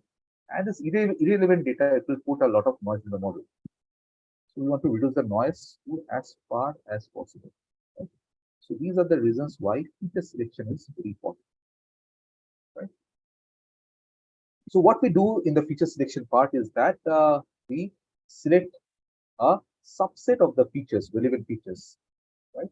And this subset of the feature basically is being used in order to create the model, right? So these are some of the advantages of feature selection. One is that it discards irrelevant or garbage data, helps improve the model accuracy, and reduces the time taken to train the model. These are some of the reasons for which you need to do the feature selection. Right? Fair enough? Okay. So methods of feature selection. Right? Now, here are some examples. For categorical data, you can have chi-square test. Right? We have already done that. For continuous data, you can have this Pearson's correlation. Right? So let's look into some of the strategies for feature selection. Feature selection strategies. Right? I'll briefly take you through this particular part. This particular part, again, it's important for your own knowledge purpose, right? Many a times, what I've seen is that these days, like feature selection, this kind of thing. So earlier, what was happening with this whole domain of machine learning was that people were dumping the data onto the machines because again, machine processing was easily available. So people were just dumping everything on the machine and expecting that the machine will give you good results. So now what has happened is that people have realized that, okay, only dumping the machine with a lot of data is not going to help their cause. Because in the process, what is happening is that it's not able to create any good model, right? After the model is getting created automatically, people have to manually look into the model and try to find out the best features, all those things. Again, there's a lot of hard work which goes behind it.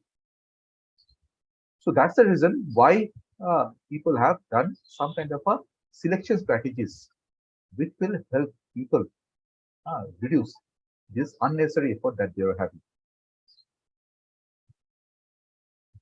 So the first one is this filter method. Right?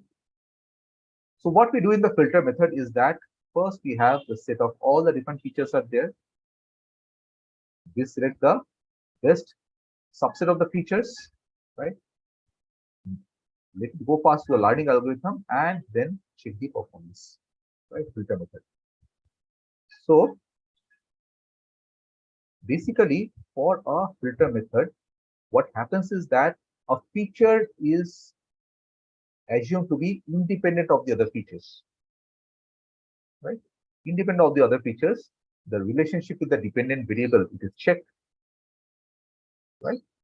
And then we finally take that particular feature, right? So these are some of the methods for feature selection via filter method.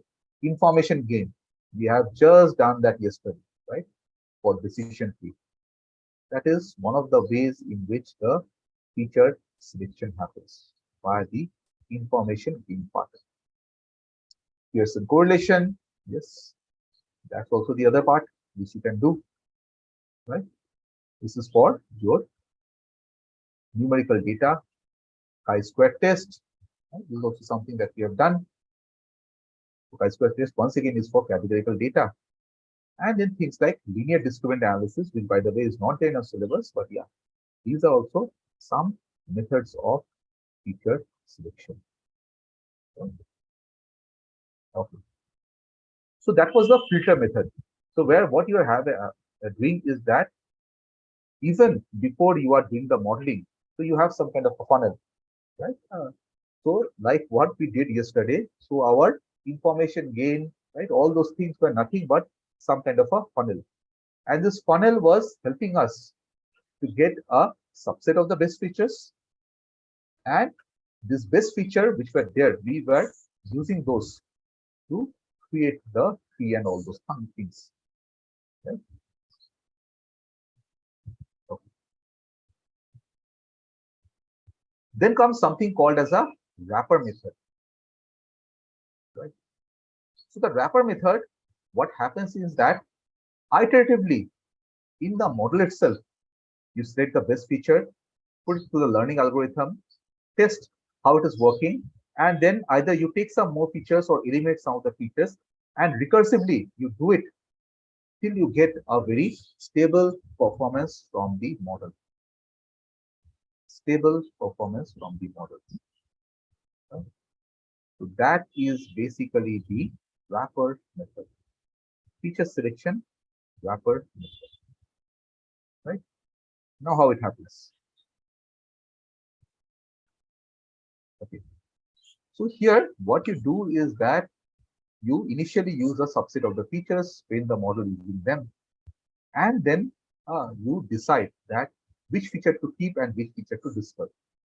Not like the previous filter method, where the feature themselves are coming in as a filter process, and then you're applying the features on the model. So here in this particular case, the wrapper method is where you iteratively put some feature into the model, right? The model returns back to you with some results. Right? Once again, you go for the feature, and like that, it keeps on happening. Right? Okay. So these are some of the methods for this wrapper method. Best subset or RAP, recursive feature elimination, right? That is one of the methods.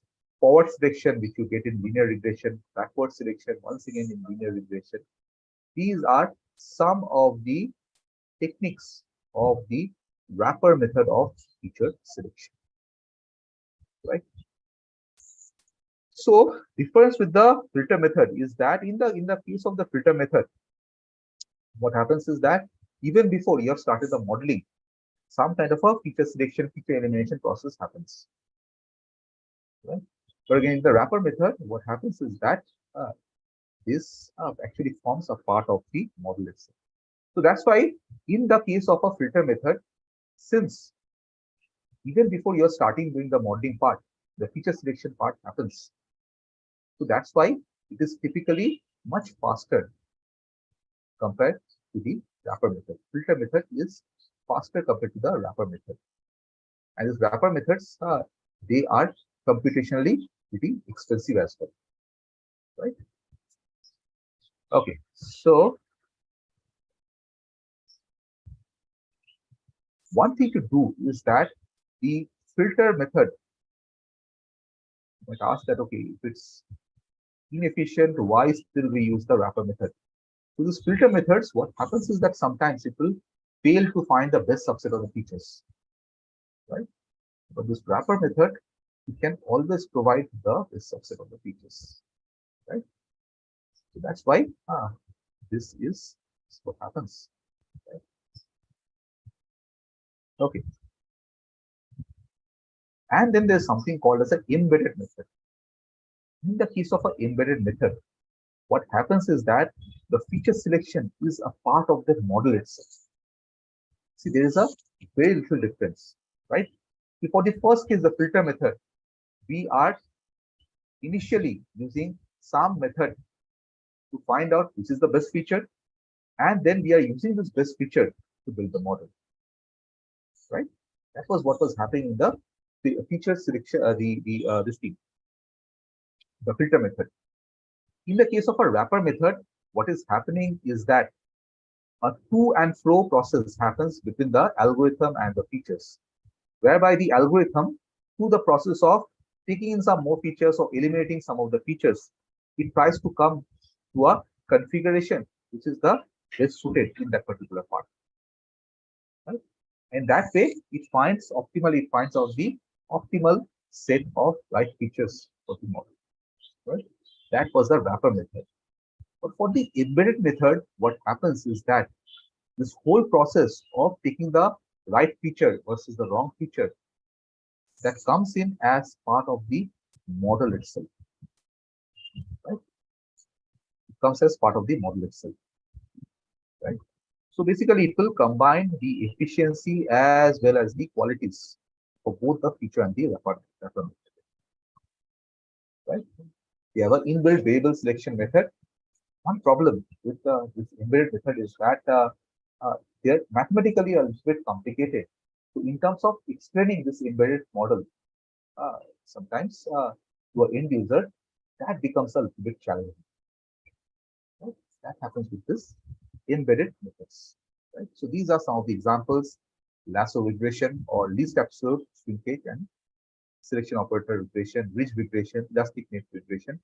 These are some methods which are the embedded methods of feature selection. Right? Okay. Right. Now let's come to this imbalanced data set part.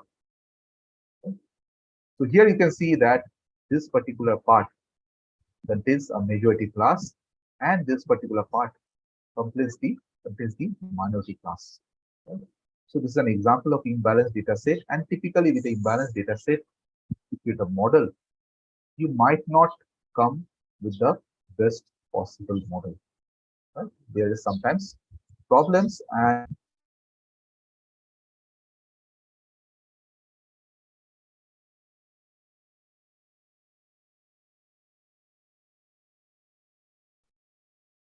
there are certain strategies that we take. Right? One strategy is the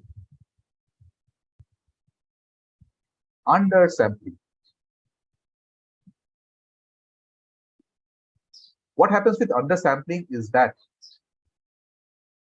I take this minority class as it is. So let's say that I have 90 data points here, but only 10 data points here. Right? So what I do is that, okay, fine, I'll take this 10 data points, but from here, I'll not take this 90. I'll probably take a small subset. So maybe 15 from there. So this will create my one batch. The other batch, once again, let's say 10 data points from here, and let's say 20 from a subset of this, right? So like this, I'll create multiple batches, right? So this is the undersampling case.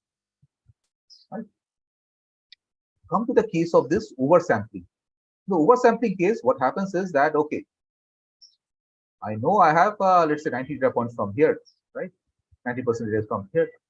Let me take about a 40% data from here, right? So 40% data from here, and this is my minority class. It is only having 10 data points. Let me do one thing, right? Let me take the points repeatedly again and again. So 10 plus 10, I'm taking. Right? So then my resulting data set is having 40% A. This is, let's say, A, and this is, let's say, B, and 20% B. Right? And then maybe I can create another sample also with the same strategy, 40% A, and then this 20%. So here what is happening is that in the case of oversampling, we are oversampling the minority class.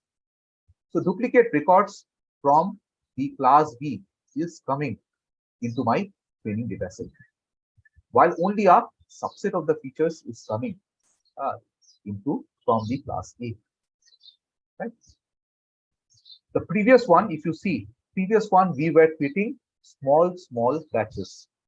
The problem with small batches is that you will have to do the process of training so many times, right? And also in a small batch, what happens is that training data with a small batch is typically quite challenging. So that was happening with the under sampling case. And case for this oversampling, what happens is that, okay, yeah, you are creating bigger size batches, so that is the good part. But the bad part is that with these bigger size batches, that part which is coming in is that from here you are getting duplicate records.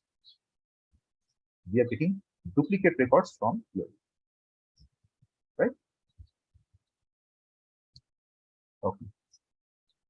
So that brings us something called as this cross validation, right? Now the problem with your train test data set is that, as I said, that because it is a random split, so 100 data points you are having, right? And let's say you're randomly splitting 80% for training and 20% for testing. Because it is a random split, right? So by the way, this train test split is also goes by another name, which is called the holdout method. Holdout method. Why holdout method? Right? You are using a part for doing the testing, training, and then you are holding out one part, which will be used for the testing part. Right? So this train test is also called as this holdout method. Right? Okay. So what happens in the training testing part? As I said, that randomly you are creating 80-20 kind of split, which is there. Advantage is that, okay, it's probably pretty fast, right? Actually, from your point of selection, you don't have any bias, right? You are doing it randomly. So you have not injected any. But the disadvantage is so happen that the training and testing, right, in terms of their homogeneity, that gets disturbed, right? So probably the training is saying something, and some new instances have come into the testing which the training has never encountered. If that happens, so obviously the training can't happen properly, right?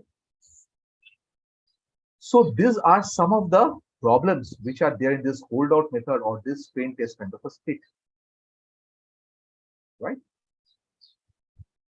So one good thing about this train test split is that the random variation will generally not be that much significant, but depending on the split, sometimes you might see some very surprising results, right? So this is what happens generally in the training versus test example, right? Initially, with a lower amount of training as well as this testing, right, you'll find that there is a lot of difference in the performances. But again, as and when you increase the sizes of both the training as well as the testing part, you'll find that somehow the results will start converging, right? So smaller number of examples for the training might have a havoc on this whole process, right? Okay. So this was the holdout method which I was talking about, right? So this is the train test case which is there. Right? This is the part on which you train the model, and this is the part on which you evaluate and sometimes test the model also. So the general rule of thumb is that the training data should be larger than the testing data. So that's a general rule of thumb which is there. Okay. So these are some of the drawbacks we've already discussed. Training data has all the signal points, while the test data only contains the noises, right? performance poorly on the test data, right? So that's why statistical comparison, testing of hypothesis, testing of homogeneity, sometimes you need to do on this holdout values or the plain test stick, right? That is where something innovative comes out, which is called leave one out cross validation, or LOOCV, leave one out cross validation. What happens out here, right? So here also, the entire data set is divided into a training and testing, but there is one catch, right? Okay. So here the catch is that in the test data set, there's only one record. So let's say if you're having n records in the data set which has been given to you. So n minus one of the records will be used for training, and one record will be used for validation. And in the next factorization, right? Once again, we'll select n minus one for training, and a new point will be used for validation. So let's say you are having 100 data points. So what we are going to do is that we are going to use 99 for training and 1 for validation, right? So let's say 1 to 99 we are using for training, and 100 you are using for validation. In the next run, what will happen is that 1 to 98, and then the 100 data will be used for training. So 99 data point once again, and here the 99 data point will be used for validation. And the next one, what will happen is 1 to 97, and then 99, 100, all 99 points will be used for training, and 98 data point will be used for validation. So like this, what will happen is that every time we are taking n minus 1 points for the training part and only 1 point for the validation.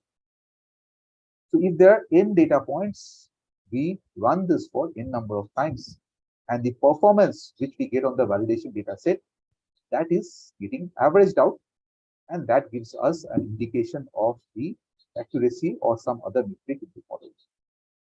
Okay. My question to all of you is that what are the advantages and disadvantages of this particular method? Advantage and disadvantage. What do you think? What will be the advantage and the disadvantage of this particular method? Yeah, anyone? Volunteers? Advantage and disadvantage. What do you think? What do you think will be some advantage, and what do you think will be some disadvantage of this particular part?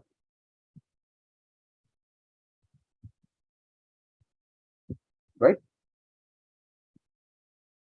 Anyone? Advantage, disadvantage? Advantage, disadvantage? Okay, some answers have come in. Shika is saying advantage is better performance, disadvantage computationally extremely expensive and time consuming. Correct? See, the advantage part is that, see, all the data which has been given to you for doing the training. So almost I'm using all the entirety of the data for doing the training part. The entirety of the data I'm probably using for training.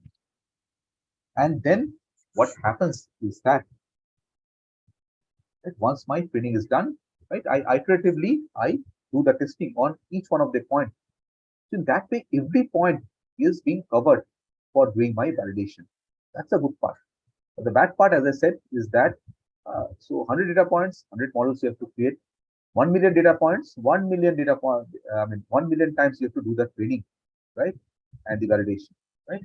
Computationally extremely expensive. Computationally extremely expensive, right?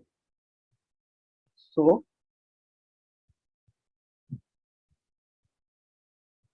this one you'll find that on the bias part, this will be having a low bias, right?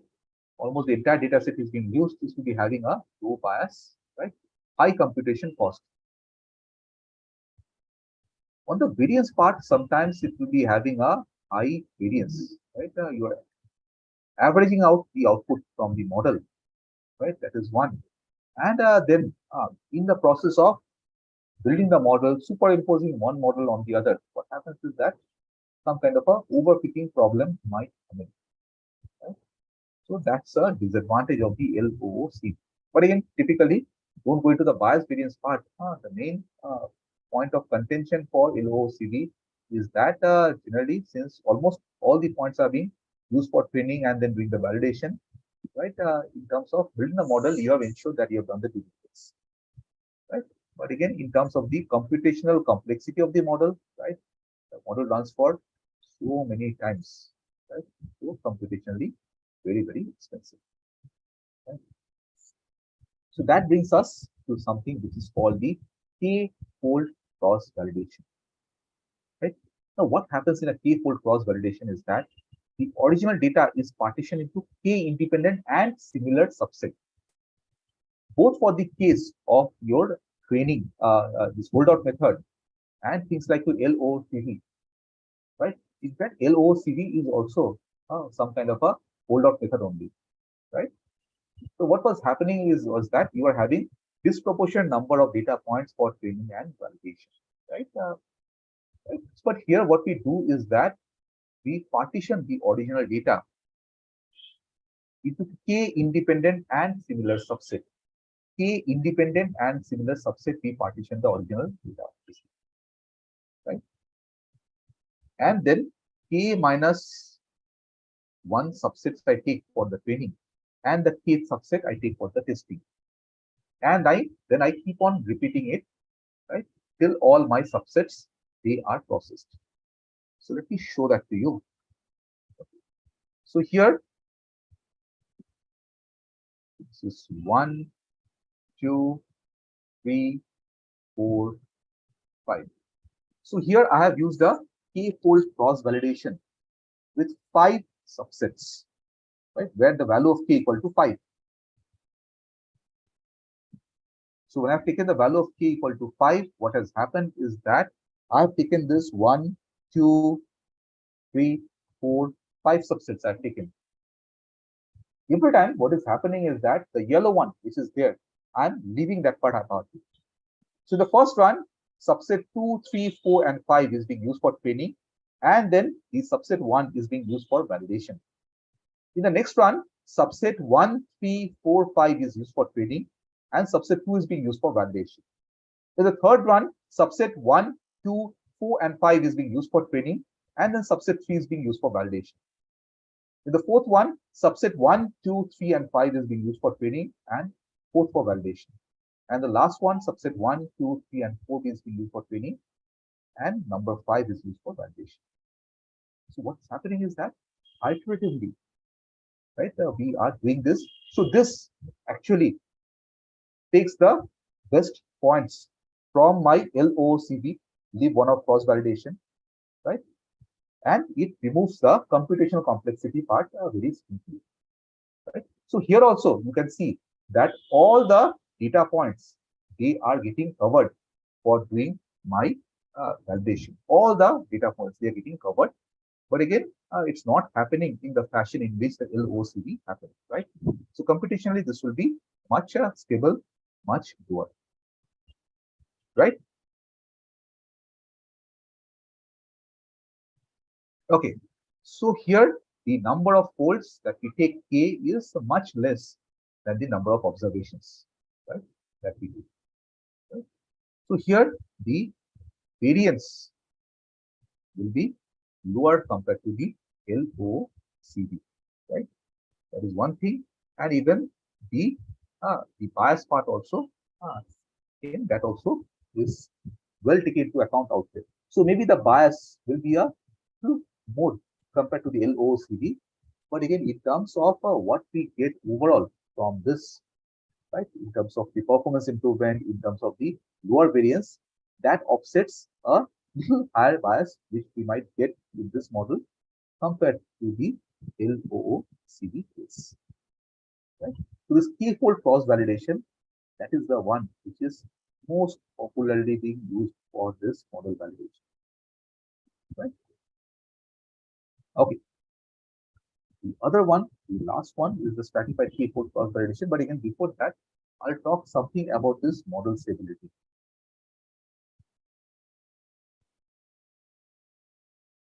Have I spoken about this model stability in this particular class?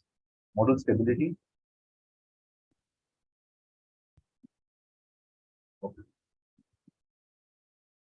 So my question to you is that, so let's say that on the data set, same data set, right? So I have first split the data set onto training and then this validation. I've done the splitting, right? And then I'm, let's say, doing a KNN modeling on it, decision tree modeling on it, right? Knife based modeling on this, right? On this data set, right? And then doing the validation on this particular part. Right? Let's say that I have used this k-fold cross validation. This is the method which I have used. At the end, I'm finding that KNN is having, let's say, 94% accuracy. Decision tree is having, let's say, a 98% accuracy. And your knife base is, let's say, having a 93% accuracy. Right? My question is that which one will you select amongst the three models and why? Of the three models which you have got, after you've done all the due diligence, everything, right? You've gone through the process. But finally, these are the three models that you have. A KNN model, which is giving you a 94% accuracy on the metric on which you have chosen, a decision tree giving you 98%, and a naive base giving you 93%. My question is that which one of these three will you select? And most importantly, why?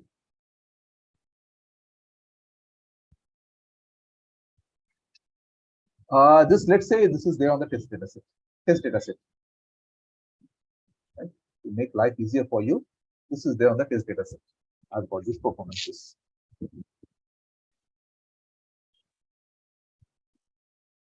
Right?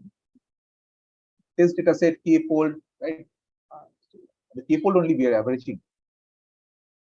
But yeah, this is the aggregate performance which I'm getting.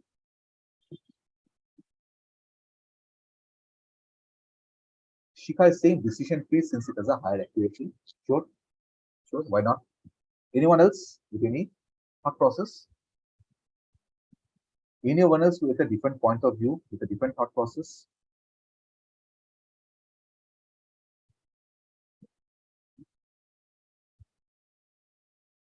Anyone else with a different thought process? Shikha is saying decision tree because the accuracy is high.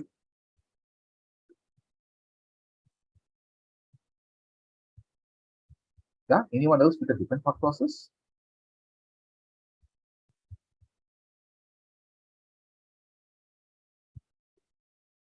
Okay. Let me give you the idea. Let me give you some more introspect on this one. You have this decision tree and you have this need base. So the decision tree model, these were probably the performances on the equal. In one case, 100%. Right? Let's say I've taken 5 folds, 100%, 99%. Then let's say it is 94%, 96%, and 99%, something like this. And overall, it has given you 98% accuracy. Whereas the need-based model, what you get is 94%, 93%, 94%, 93.5%, and 94.3%.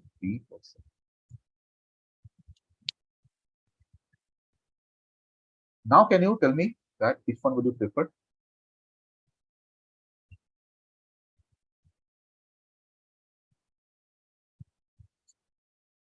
See, just to give you an idea, I'm sure that many of you are fans of cricket, right? So here on one hand side, you have a situation in the team, right? Your batsmen, they are getting out, and right now you have as the captain Dhoni, you have two players to choose from at this particular point. One is let's say Rahul Dravid, and the other is let's say Virendra Sehwag. Right now with Virendra Sehwag, you know that anything can happen, right? He can get out on a 10, or he can eventually kill the opposition make a century in, let's say, 30 balls and win the match for you, right? But again, see, the thing is that both the cases are almost equally likely. The chance that he will make a 0 or under 10 vis-a-vis the chance that he will make a high score 100 or more, almost equally likely. So the consistency part is missing. But let's say for the case of Rahul Dravid, come what may, this batsman, he will not leave the crease, and maybe you can expect to get a score of 40 to 60 from this batsman, right? So consistency, it matters. See, whenever you are creating your models, right? So you're taking this aggregate performance of this your model. It is 98%, fantastic, right? Whenever I'll put this model, the chance of error making is only 2%. So you're happy, your organization is happy. Now, when you put, and let's say that there was some kind of a performance threshold, which was, let's say, the performance threshold was, let's say 90% performance threshold was there. And let's say this was one of those bad days where your model, it could not perform well. And let's say it came up with a 85% accuracy. Right? You can't say that no, my model in general it had a 98% accuracy, but today was a bad day. You run this model tomorrow, it will have a 100% accuracy. No, nobody is going to take that argument. Everyone will come running for your blood. Right? Something bad happens. Right? And then there will be this data scientists, the statisticians, which will say, okay, you said 98% accuracy. How much consistent was it? That is where it comes to this particular model. So yeah, I'm not being able to give you the overall accuracy of some other model which you had, but I'm able to give you stability.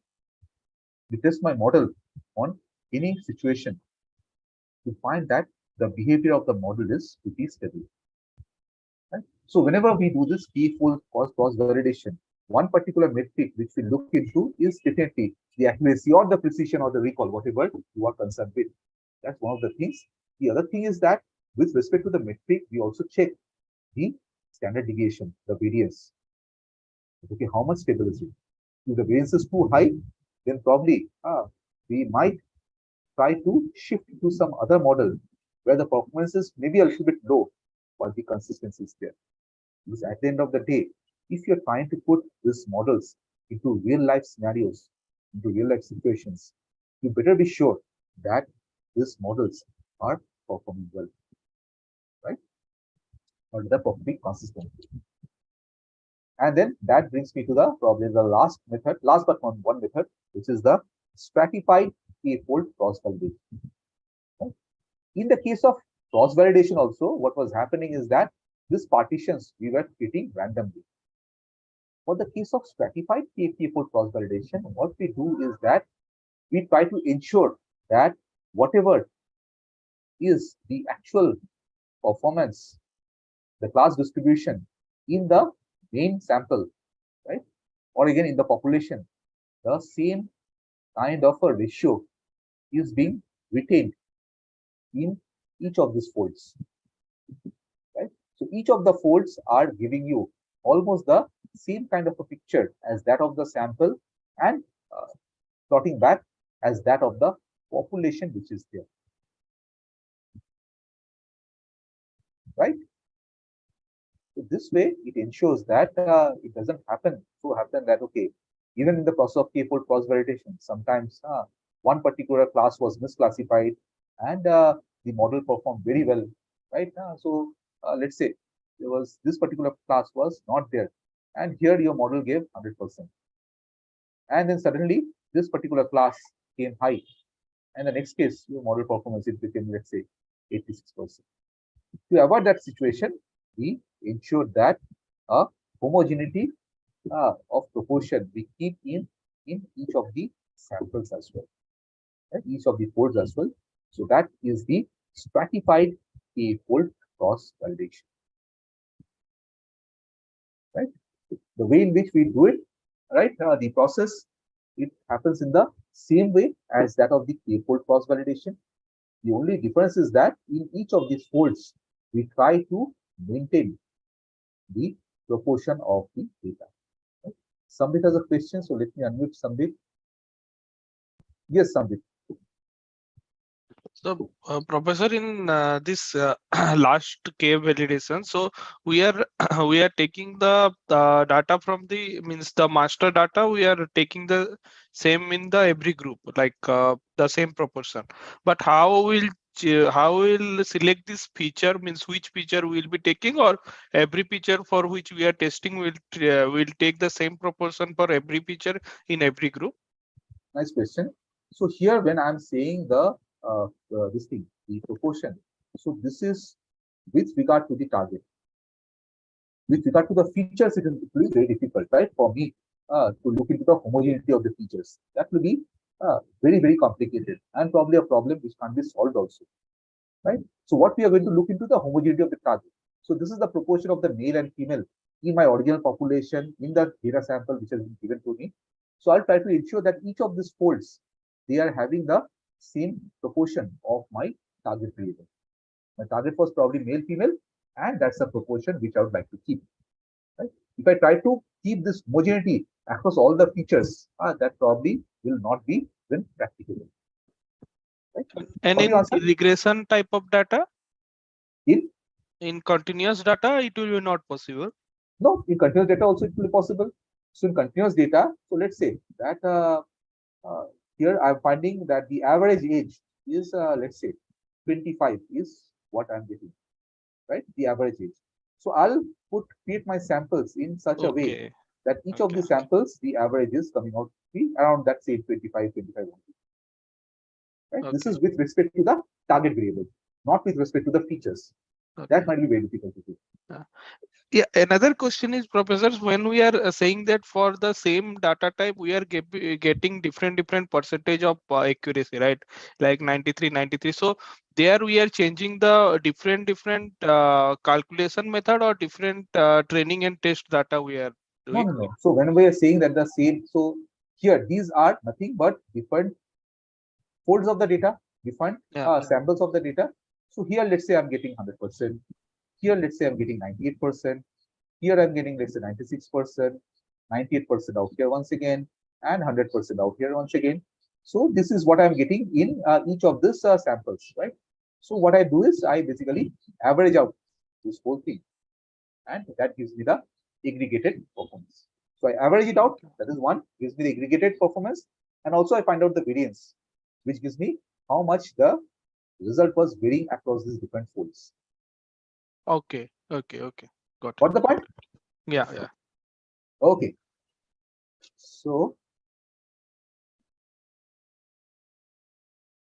optimal value, right, for K is generally for the K-fold cross validation, 10-fold or 5-fold, they are being taken, right? There's no case of optimality, because again, if you're having more number of folds, what will happen is that more number of times the training process will happen, right? It will slowly, if you increase the number of folds many times, finally this will probably go to the LOCB kind of thing. So we don't want that kind of a things to happen, those kind of a disadvantages to happen, right? Okay, and the last one will be the grid search cross validation. Grid search cross validation.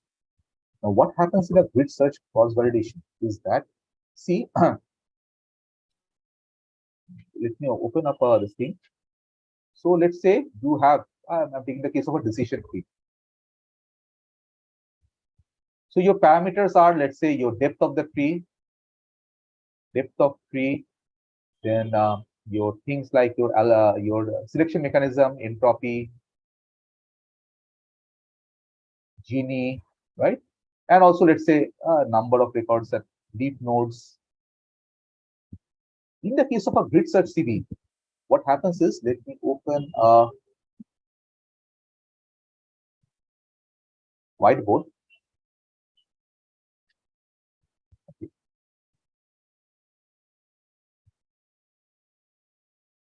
So let's say in one hand, I have the depth of the tree. And in this other side, let's say I am having the algorithms. Entropy, Gini, chi-square, and let's say classification error. And let's say I'm writing the depth on 1, 2, 3, 4, all the way let's say up to 50. So what will happen in a grid search CV is that against each of these possible combinations. So this is I'm showing in only 2 dimension. If I bring in more features, right, like the leaf nodes, minimum sample split, maximum sample leaf, those kind of things, obviously it will become more complicated. So against each and every configuration, I build the model, right, and I look at the performances. Again, each and every configuration of the hyperparameters, right, which are the depth of the tree, the number of records in the leaf nodes, entropy. I do it, I predict it. So as you can understand, if I do it, then at the end of the day, I'll possibly get the best possible configuration for my model. Best possible configuration.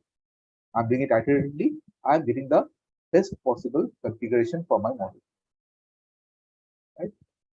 That's the advantage.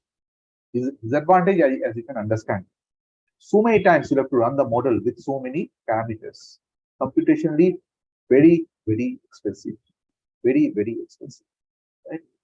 So that's why grid search CV only in the case where you have small data problems, right? Apart from that, grid search CV is something which we generally don't attempt. Right? So though it's going to give you optimality, but again, this optimality comes with a very high price. Right? Okay, so that's it from my side today. If you have any question, you can raise your hand, or otherwise, again, it's a Sunday afternoon. I know I'm coming between you and your lunch. Shika has a question. Why not? Yes, Shika. Yeah, so very quickly, just a follow up on this grid search. So basically, they are grid search and random search, and grid search searches this entire thing, whereas random search is essentially just a k-fold, depending on the process or the method that we are using. It's just a random k-fold stratified cross validation, correct? So random search, what it will do basically, one is it will create some kind of a zone. So let's say this is one zone, this is one zone, and this is one zone, right? Yeah. So again, in that zone, so rather than going to each and every point, so it will randomly select some configuration from this particular zone, right? So it will be a much smaller subset compared to that of the grid search. I see. It will say that, okay, fine, I have done a random process, and in this random process, this is the best, right? So again, it might not be the optimal one, but again, it may be maybe the near optimal thing is what we'll get, and much faster, much faster. Yeah. All right, sir. Thank you. Right? Okay. Anyone else? Any other question? Any other question? Anyone? Sambit, Sukanto, Priyank. Last few wickets remaining on a Sunday afternoon. Any other question? Sukanto is having a question. Why not, Sukanto? Please. Yes. So, actually, this question is regarding yesterday's session. I meant to ask you yesterday, but somehow it slipped me. Regarding one of the impurity measures, that was the classification error. I'm guessing you may have explained, but then again, I probably did not follow. The graph is a triangular shape, right? As compared to the Gini index. Yes. Is there any so this looks like it has discrete increments or something? I mean, is there any particular reason for that? Which one? This particular? See, the way the function is defined. So this here the fx was equal to 1 minus maximum of the proportion, right? Vi by x, right? So as per the function, right? If you plot this particular function for different values of x, that is how it will look like. Okay. Right? Nothing to do with anything else. So what we are doing is, once we have plotted this particular curve, right, we are finding that the area under the curve is probably the lowest across all the other ones. Okay. Thank you, sir. Okay. Shika, once again, she's having a follow-up question. Yeah, Shika, please. Yeah, sir. Just a follow-up on this. Actually, Sorry. So can you hear me? Yeah, I can hear you. Yeah. So this is very similar to the way we look at linear regression and logistic regression, right?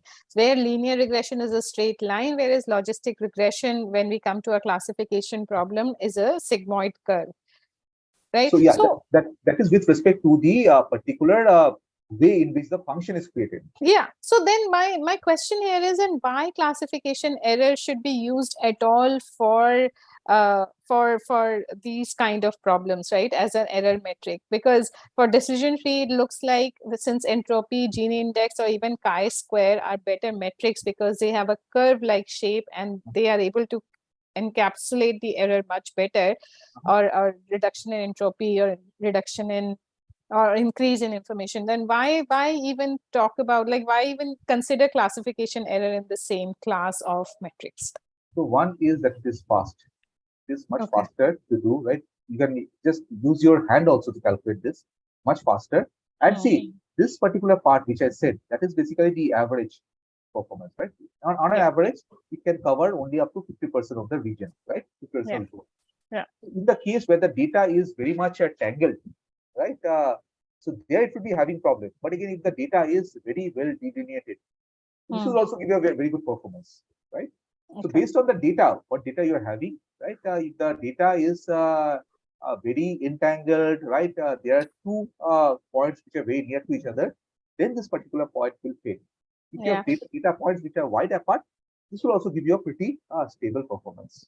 Yeah, but I mean, in real life, you can imagine that data is generally more complex than what whatever synthetic data sets that we use. I'm just wondering, like, what I mean, why even consider the metric? Because if it is not something that one can use in all different kind of problem sets, then why even consider it? So that's why by default, Genie is implemented. Genie isn't, yeah, okay. Your Python, right? By default, Yeah. See, as I said, that all these methods, they have originated from different branches. Yeah. Right? Yeah. Chi-square comes from statistics. This classification error comes from probability. Yeah. So they have, each of these branches, they have come with their own way in which they could find out the variable importance. Yeah. Nothing else. All right. Thanks. Fine. Okay. So yeah, that's it from my side today. In the next class, what we are going to do is we are going to do the ensemble method. And that will be the last when it comes to the theory. So by the way, I'll just request that for the ensemble method part, if possible, just quickly go through the slides before coming to the class. Right. Otherwise, again, what I have covered is, see, I think I've seen your learning content, async content. Some very basic stuffs are covered out here. I would like to probably add more to that particular part. So just request that you cover more on the this ensemble part before coming. I'll clarify your doubts in the class. And if you come prepared, it will be easier for us. And then the last class, which is there on next, I think the next class is there on Friday, if I'm not wrong. The next fourth class we are having on Friday. And on Saturday, we believe we'll be having the fifth class where we'll be doing only the hands-on part. Right? So that is what our plan is. So yeah, I'll see you again next week. Right? Till then, have a nice weekend. Right? Thank you, everyone. Right? And this